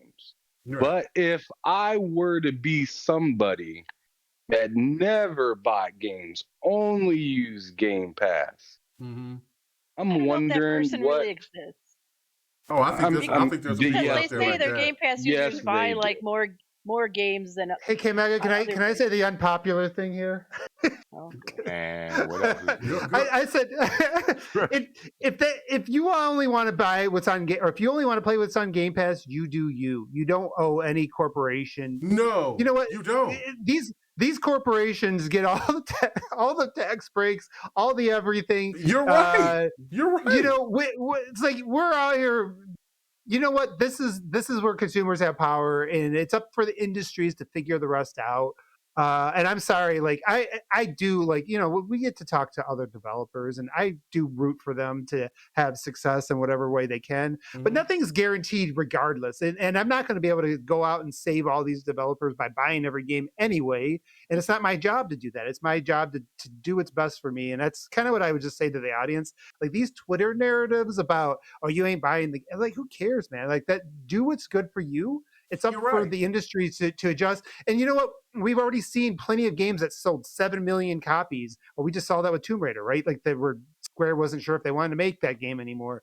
And we saw, you know, games like Splinter Cell that have sold tens of millions of copies, where Ubisoft says, well, we're not going to make that anymore because it's, you know, it's not as profitable as we want it to be. So it doesn't matter. Like us going out there and buying a game or not buying the game isn't really going to change the industry. That's really up to them to figure out, and for us to just continue to do what's good for us. And these people that only play stuff that's in Game Pass, if they're talking about it, they're helping those developers. If they're playing those games, they're helping those developers, because it's going to help those developers get those deals the next time, right? And no matter what the model it is, there's always going to be winners and losers. So like just focusing on the losers and pointing fingers is just stupid, especially with consumers. Like it's not our job, you know. So sorry, I had to get on that soapbox because I see that. Yeah, no, and you know what? I'm No, glad. I loved that answer. I I did too thought that because answer you was really fantastic because it was because what I was trying to gauge right there was how okay is it just to be a Game Pass person? Because Fine. what we're It's talking nothing about wrong is with a it. lot of people. There's What people we're that are talking just about is a lot Fortnite of people. people not throwing support into a specific game, Right. yet a Right. specific game or yet a specific developer has a different game that's in that same service. So you're wondering like what is that support going to, or is this only for, you know, I'm not sure. Are you guys kind of catching where I'm going with No, that Yeah, at no, I all? got I what you're hear you. saying. Yeah, no, you're right. And at the end of the day, we know that, you know, just kind of like building on that, we know there's people that only play Fortnite and only do Fortnite microtransactions. Why isn't anybody yelling at them? And Mm-hmm. and it doesn't matter. It's one more thing that expands the industry. It's not up to us to worry about it. Like we know that people that are enthusiasts that are used to buying games, if they see something they really want to play, generally, if they got the money for it, they're going to buy it. That's just the way consumers are. So yeah, I kind of just um I I wouldn't worry about any precedents or anything like that. I mean, Call of Duty having DLC being exclusive was a precedent, and now Microsoft bought them. So those companies will all figure out. They'll figure it out, right? Like it's up to Microsoft to continue to make sure that they keep the developers happy, so they keep us happy. And there's going to be winners and losers along the way, and we can't worry about every one of them. So that's No, just the way I am. yeah, no. I totally agree on that. And so yeah, and thank you for pulling me back in because I was maybe maybe you're right. I maybe need to mute because I was losing myself because when you broke it down like that, I'm like, you know what, you're absolutely right. It don't matter. It don't matter. I don't know why it was making me frustrated. I don't know why, but it just was. And so, you know what I'm saying? I But could bringing, feel it, K Meg. I could yeah, it feel was, it, it and was, I it was like, was, wait a yeah. second. I was No, like, wait a right. I second. know. I needed that. That's why I love it. I love the pushback It's because like that I drama needed pushed you that. over the edge, and you needed Yeah, somebody to bring you back you down to absolutely reality. right. That's what it was. That's exactly what it was. I needed to be brought back home, and you're right. And 'Cause so we know you I do, because apologize. that hate out there really pisses you off a lot. Well, it It don't does. piss me It off. don't piss you off, but it does. It gets on your nerves sometimes. Yeah, no. I mean, It does I get think to it's you. just ultimately stupid. Like I don't. I'm not saying anything about PlayStation whatsoever in certain posts, and I'm just talking about something regarding to Xbox. And next thing you know, you have those 3, 4, 5, 6, 7, 8. It's according to how big how many likes that the whatever I post get. And you get all these people that just wants to say, "Oh, that's Xbox is that, oh, Game Pass is whatever," and I'm like, "Why? Why do you? What's going on?" Anyway, I'm not even going to that rant because I got another rant waiting here in the wings. So, but thank you guys for pulling me back in. So I take that all back. We got you, bro. We Yeah, got you. I needed some some therapy on that one. Thank you guys so much. Did you get the It's electroshock okay. treatment while you were at it? I needed it. I need some paddling and everything else with Hey, that. So yeah. I hear it makes hair grow back, so we Things we both don't need need to to try know. that. She said things I need to know. Yeah, I like the pain. Man. Anyway, so no, Yeah. Okay, so real quick, does anybody have any thoughts about before we get to the Halo thing and be done? I think they might have just wanted to get bought by Microsoft. That's all. I thought that the last second. That's all. Oh, And they okay. probably mad. No, I don't think that they're mad. I think it really is a thing. I don't take the studio of being disingenuous like that. I think that they I mean, it's just a money thing. It is what it is. Yeah, it is what it is. Okay, so Next, because they called me in for 6 a.m. for double time. I so know, but I if you wanna go to the if you show. don't be quiet, I can't. You know what? You just cut that out. I'm trying Sir to X-Men's- He always Sir X-Men's brings in it a on I'm me. trying to finish. I'm trying to see if anybody wants to. Before I even was on your show when I used to listen, dude, you would make the show last an extra 45 minutes by No, it wouldn't. yourself. Listen, not by myself. Hell no. Now, if I'm a drunken rant, yeah, but I'm not drunk, and I'm now. You've been here when he's done that. Tell me I'm lying. Tell me I'm Don't want to lying. be in the middle. She's not going to agree with you. Sir X-Men, I feel like you're in a paradox. It's like he wants to I can't complain win about for the show losing, running longer, dude. but the more he does it, the longer the show's going to run. I know, Right. Anyway, so I know no. K-Mega be like, K-Mega be like, Sir X-Man, let me hear what you got to say. All right, why are you taking so long? All right. Hey, you over here going on a half 45-minute rant. I just was like, okay, let me just go ahead and get to this next topic. If anybody wants, Get your Halo out. I know it's coming. This ain't Halo. Damn it. What? Can I finish it? Can I say it, please? Mm-hmm. Okay. Does anybody wants to has anything they want to talk about the Sony Bungie situation being investigated by the FTC? Well, It's it should just- be. Yeah, it's just proper It can due happen to diligence. you. If it can happen to us, it can happen to you. Welcome to the United States of America. I don't even think I don't even think it's much of a story. I think Hogue kind of put it out there, but it's just like I think to aggravate Jason Schreier. yeah, no, that's all. You might be right. My God, we won't start on Jason Schreier because then we'll be here till like 1 a.m. Oh no, I ain't gonna be here that long. Yeah, no, like whatever. Some of his like he's good at some of the things he does, but this ain't his wheelhouse. But yeah, it's just when you are in that position as a regulatory, like, or even if let's say your regulation within a bank or within a company, your job it's not about like necessarily like stopping something or hitting somebody on the hitting them across the wrist or penalizing them. It's about doing your due diligence, asking the questions you're supposed to ask, following the process you're supposed to follow, so that nothing will fall through the cracks. And that's all they're doing. They're just following the process right now. It likely means nothing. It probably is not getting held up for any reason. It's just they have to show everybody that that they now make sure that they're doing the they're making sure they're doing their research and they're exploring all the things that are going on to make sure they don't make mistakes in the future. So like some people think they have in the past, and that's all this is. It's just part of the routine in the show.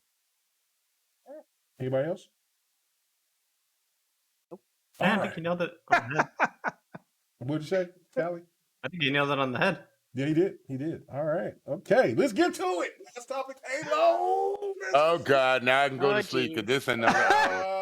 This is another hour. This right here must be Once you get discussed. one bad mother talking about Halo, Yeah, then it's over. It's over. Man. Wait, Mitchie, you know me that well? Oh damn. I Yeah, watched you guys you on about to Boom be here many till times. 2 o'clock. Oh yeah. Okay, yeah. I'm sorry. Even he said yeah. right, yeah, I mean, so- I He can didn't even try fighting it. He just went like, yeah.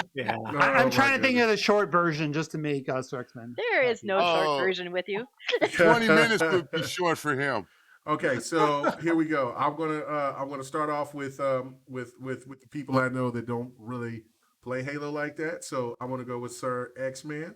Um, You know what? You better hush your mouth. You know I ain't had time to been playing no damn games. It's what? not my Man, fault, why dude. you? Hey, man, why you King of the talking to Hill's me? back. Hey, Sir hey, X-Man. hey, King of the Hill's back. why is he talking to me like he my grandfather? Like, you don't spend on me talking to me like that. Okay, what? I Okay, could have had you when I was 12. You never hell know. no, hell no. Things also I don't need to know. Wow. Wow. Okay, all right. So let me go to Cali Rex because I know he's You not didn't a even Halo let me fan. get. You didn't even ask me if I I wanted to was say something. You playing thought with I was you. gonna say. Oh my I'm going to god! come to you He's late. trying to get you to bed, Sir X-Man. Anyway. Yes.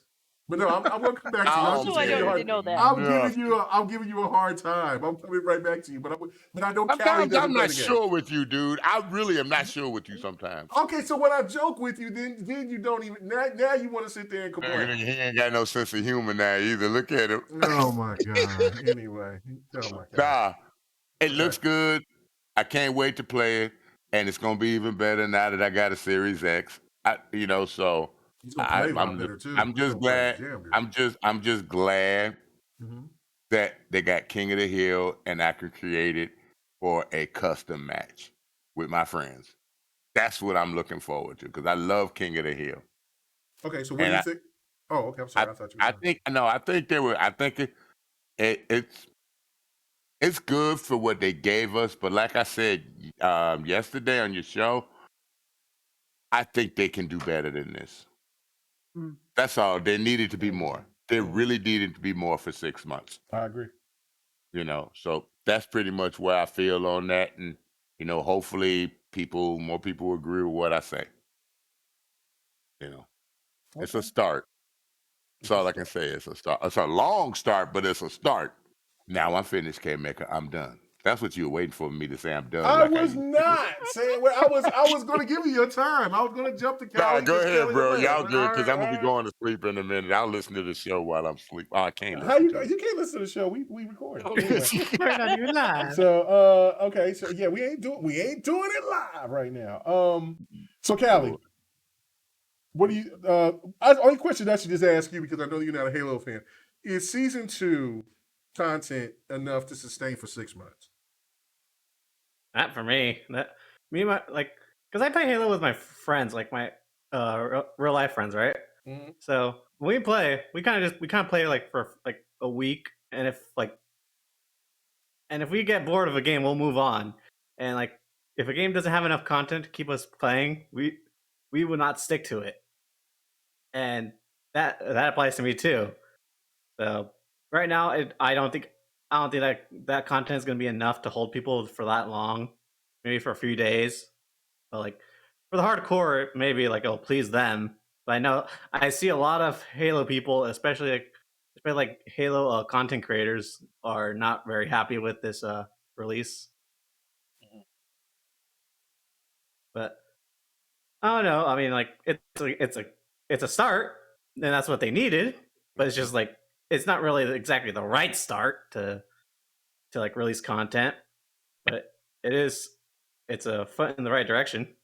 That's all I can say. Okay, all right. Minchie, what about you? Oh, I so don't play Halo. I know, but that's why I was like, yeah. So, what do you think about the content? I think 6 though? months is a long time, right? Because usually seasons are like 3 months, right? That's the gist I get from Destiny and that type of thing. Mm-hmm. And even though I don't play that either, I'm not a first person shooter type person.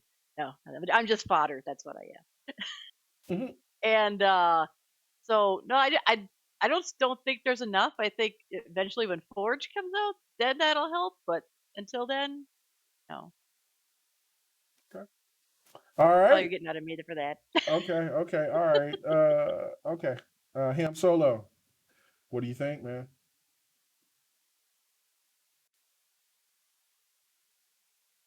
Silence. Damn. Is that serious? Wow. Okay. All right. Okay. All right. All right. Well. All right. One bad A mother. long-winded one. Yeah. He probably stepped I away. know, right? But or maybe he's that disgusted. One or the other. You know what? Before I go to one bad mother, I'm going to just say what I got to say. So here we go, and I'll just I'll try to make this as quickly as possible so we get to. Oh, one I'm bad sorry. mother. You made me laugh. I'm sorry. I know I did. Right, shut your mouth. Anyway, so okay, look, man, I am the biggest 343 supporter that you want to know. I have been defending 343 for ever. Can't defend this. I cannot defend this. I'm looking at you're looking at the gameplay, right? Well, y'all guys can't see it now. I'm looking at it on my end. I forgot I'm not live. But as you said, I'm looking at this and it got me so excited. I'm like, damn, this intro, this added part of the Lone Wolves, it looks so dope. I can't wait. And then you get in here and then you look at the one map and you play it and it's so good. I'm not a fan of battle royales, but I like The Last Standing. I don't see anything wrong with it. Then coming to find out that The Last Standing is only going to be there for 2 weeks, and then that's going to go away, and it just the management issue is severe in my opinion. I am just so confused of okay, who the hell thought that 6 months? And I understand what they're doing. They're trying to, to give you this little bite-sized morsel, and they're going to have other little things that they're going to throw in there to try to sustain, and so they can catch up and try to put as much as they can in season 3, and have everything ready by season 4. But the one thing I said last night is what they could do to try to keep engagement is bring the stuff that they that they did offer and throw in a couple of old maps into it. That would make so much sense. Just think of if you bring Blood Gulch, or if you bring, what's your favorite? What's that? Is it Terminus? What was that? What's that map you love so much, Sir X-Man? Oh, I was muted for a minute because I didn't want to interrupt you. Lockout, and what's that other one? Oh, and Midship. Okay, that's the one. That's if they add. You know what I'm saying? I mean, it's not like Halo has only 20 maps. Multiplayer maps. They got a shitload. They got tons. And they can even go and try to do some slick shit and even use some stuff from old forges and throw those in if they wanted to. Yeah, bring that golf back that we had to play. That was awesome. But regardless of it, 2 maps, and no Warzone, no, you know what I'm saying? What? You gonna give me BR before you give me Warzone? I don't get it. And even if you couldn't give me Warzone because that might have been just too demanding at this time, you could have gave us Breakout. Now, there's no excuses for not having Breakout. I don't get this whole thought process of trying to keep away certain things from Halo 5 because of whatever the fuck the situation was at that point in time of so-called of the Halo Bungie stand don't like Halo 5. Go with that.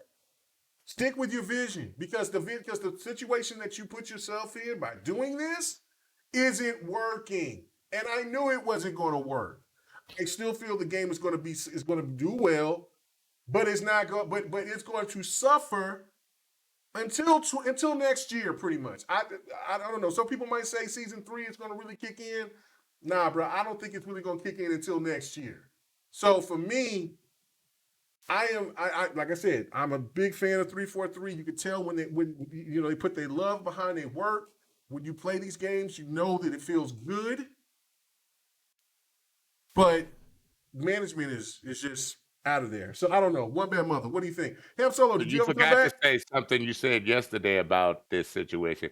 How y'all gonna fix the Master Chief collection even better now, but not get this situation better?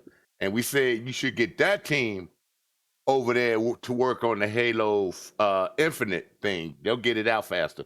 Right, that is a point that I did make that we did say. And see, what's another thing too is what's crazy is because Bot was saying, well, maybe they don't want to, maybe they want people to stay on Master Chief. No, they would rather have gamers on Infinite.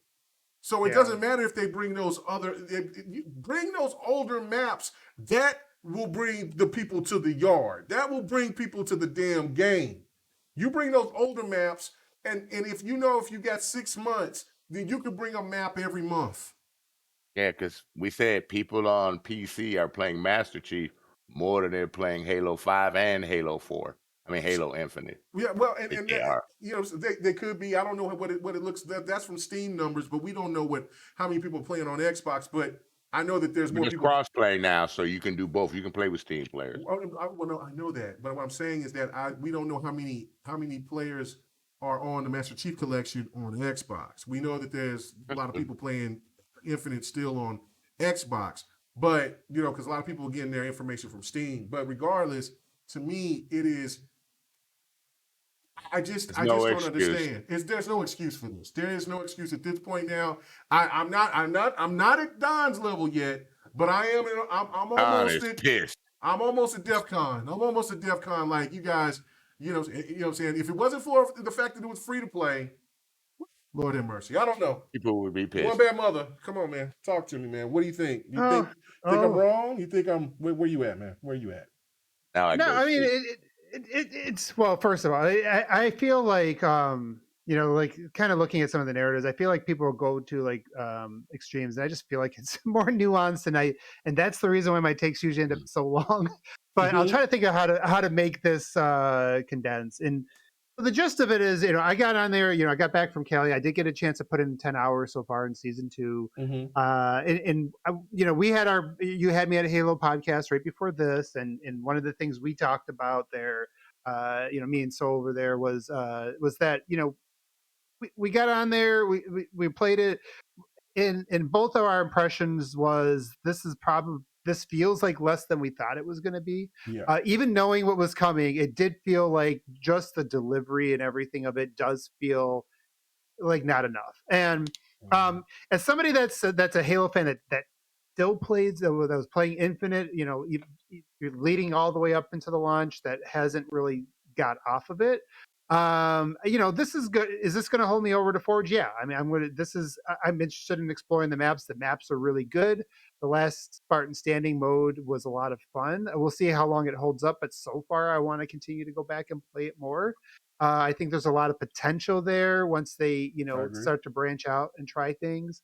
The quality of the maps they put out there, if we're talking about a quality aspect, is, in my opinion, the first impressions were really, really good. Absolutely. I agree 100%. Yes. Like those look like they could fit into the campaign, like the quality level of those. And also, we explored some of the custom games a little bit. That ninja mode on the new map, it's a lot of fun. And I think, if people jump into some of those playlists, they're going to find there's more things to do now. So if you are somebody that's already put in hundreds of hours and you still like to play it, this is going to freshen it up a little bit for you. I don't think this is going to change the engagement overall, though. I don't think this is going to bring people back that dropped off, that decided to start going to play other games. And so I do expect that the engagement you've seen over the last month is probably, it might tick up a little bit for a while, but it's going to tick back down until Forge comes, I think. Oh yeah, no doubt. And so my biggest complaints, so it's different from where everybody else is. Like a lot of people are, the biggest focus is like on the quantity, right, and how long it's taking them. And does 343 need an overhaul, management again? And it's like they just did that. Like Apple is like a company that spends tons and tons of money on research on just the packaging, right? Because like the presentation matters. It's like why you go to a high-end restaurant, they put garnish on your plate. I feel like Halo right now, where it stands, it's like the steak is really good, but they got no mashed potatoes, you got no salad, you got no garnish. And it's just, they're just bringing you out a flat, piece of steak. And I think even though the steak's good, people are going to get bored of that, right? There needs to be more to that, so to kind of keep that going. And so And you just think like, God, just a loading screen. Like, how much work would that take, or to prioritize to make it feel a little fresher? So yeah, the game does, for people that just thought it got stale, I don't think this is going to bring them back. I don't blame anybody for being upset, but I would also say that it's worth having perspective that, that 343 does have a great foundation. They have been very open and transparent about realizing what the errors are. I don't think, unless you're going to force crunch, which they're not, and I don't think they can, because they want to like, the only thing that's going to solve efficiency is hiring people and keeping them. And know what they're doing. Yeah, and the only way they're going to know what they're doing with this new engine, with this proprietary engine, it's not like Unreal, where a developer or a contractor is going to come in and say it's like going to be an expert at Unreal, right? Like, somebody's going to come in and use Slipspace is not going to be an expert if that's their first time, and it's going to take them time. So they need to retain the talent, and so they can't have crunch, and they have to be wary about how they pace themselves. And I think that's what Staten means when he says we need to go slow to go fast, is they need to kind of learn what the cadence is going to be, what they need, and run at a pace that they can sustain so they can keep people. So long term, I'm still bullish on it. Short term, I'm still, for me as somebody that does play it all the time, I can't wait to get off here and go play on the maps and try the last Spartan standing tonight.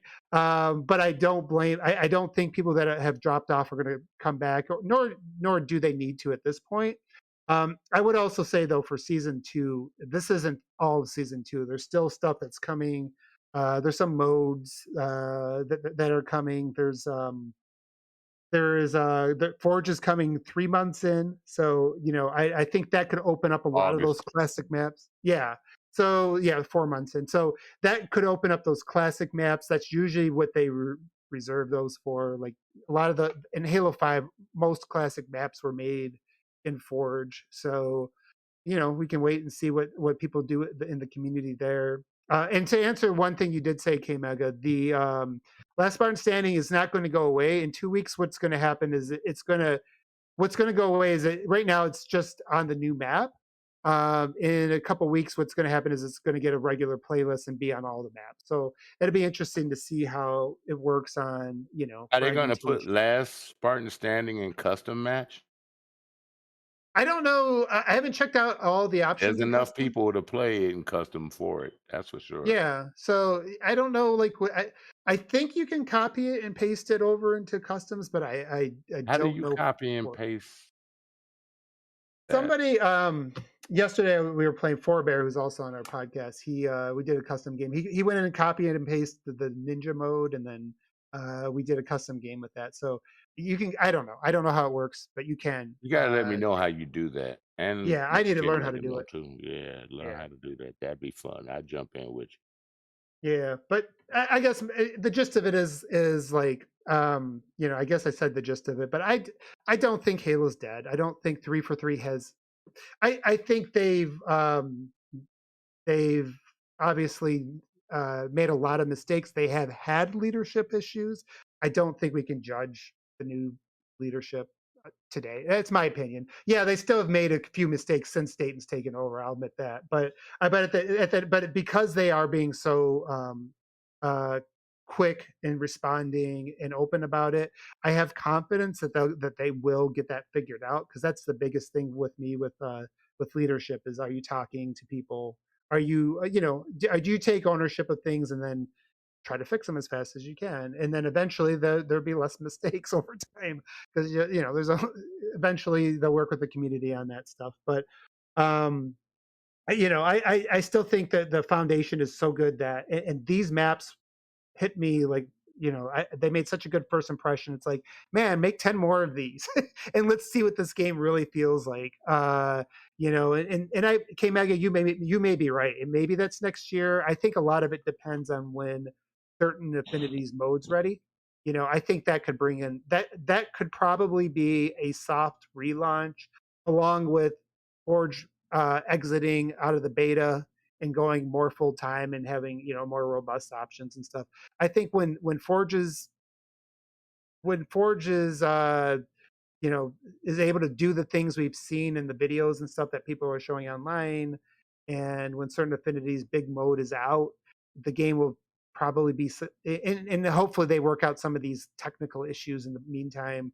I think they'll soft relaunch the game, and I think it will get another big wave of people when they do that.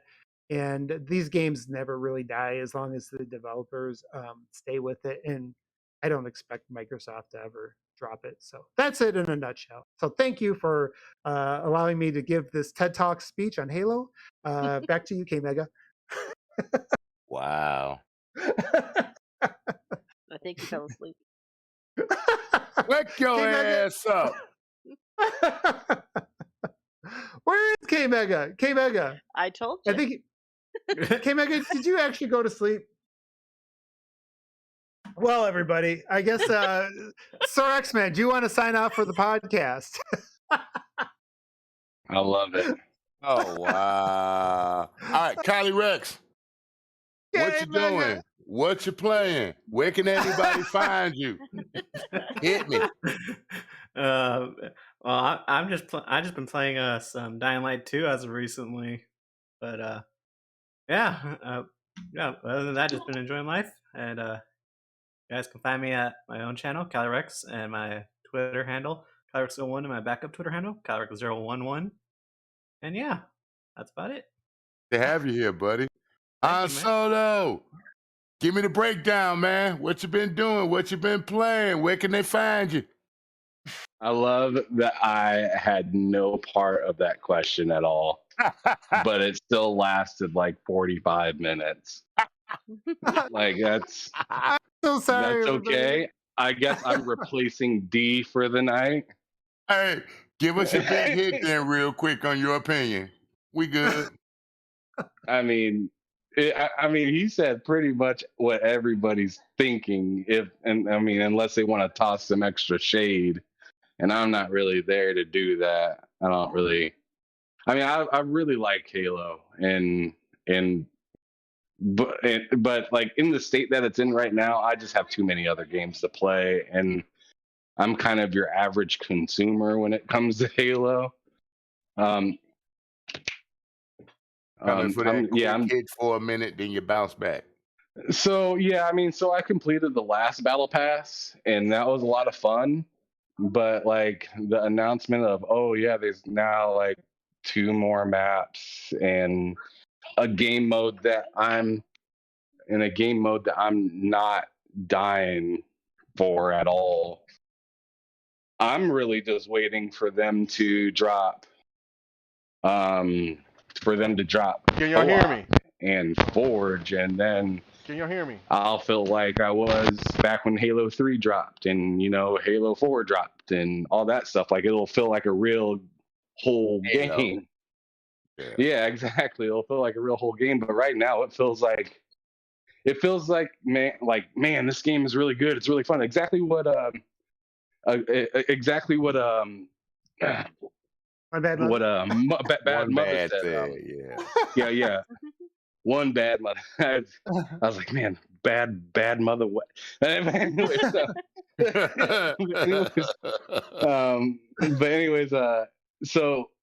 I'm right there with them on that thought process of like, this is only like the steak, and I'm tired of the steak.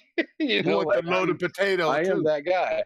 Yeah, I want a little something else. Like a big part of Halo for me as a player is the dumb stuff that you could do when playing it, like Griff Ball and like Action Sack back in the day, Infection, and like the variety of just crazy situations you can put yourself in, or tense fights that aren't really fights. They're just like a weird game mode of some sort. Like you can kind of do that now if you like play custom match with a bunch of people in the community. Turn the gravity down and low and shit.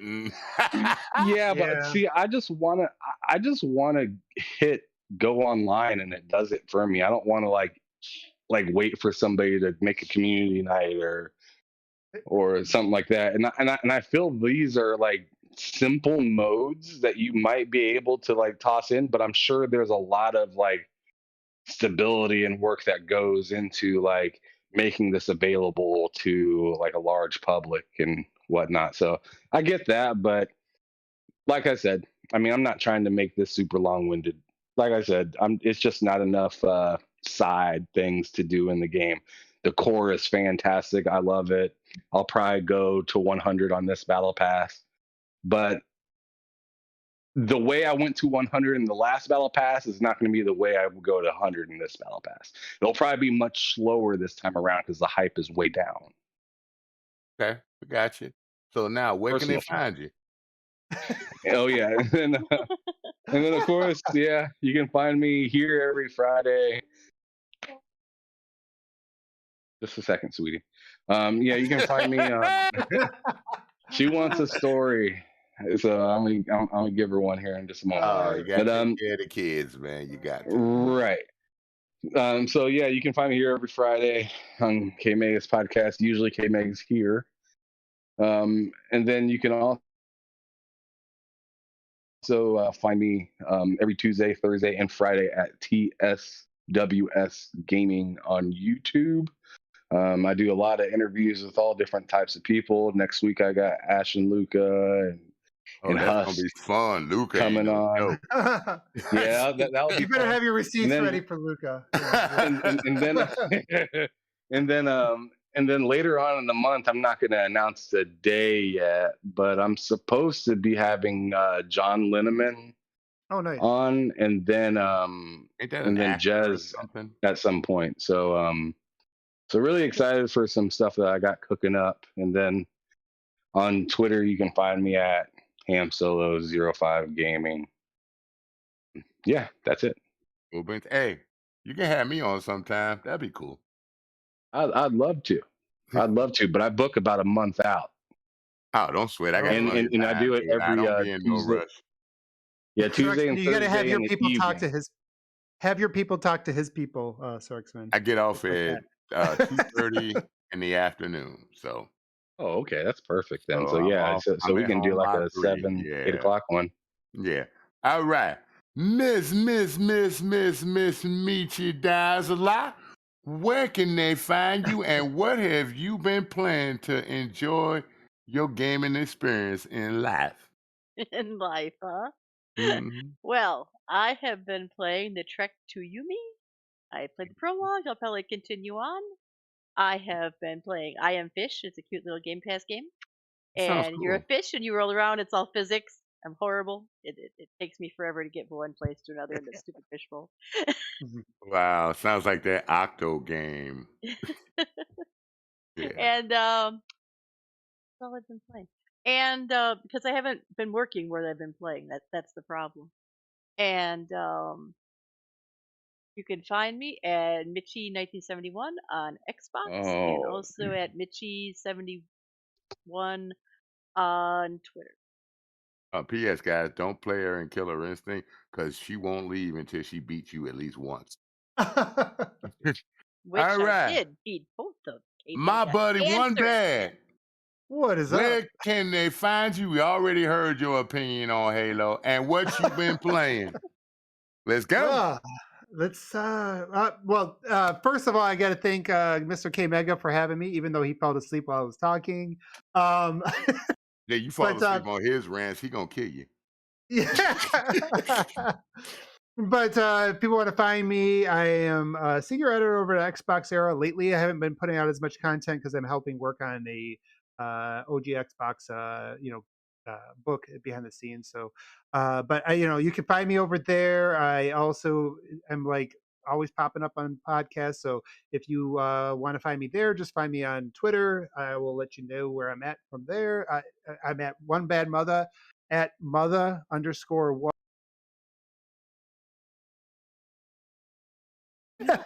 There he comes back.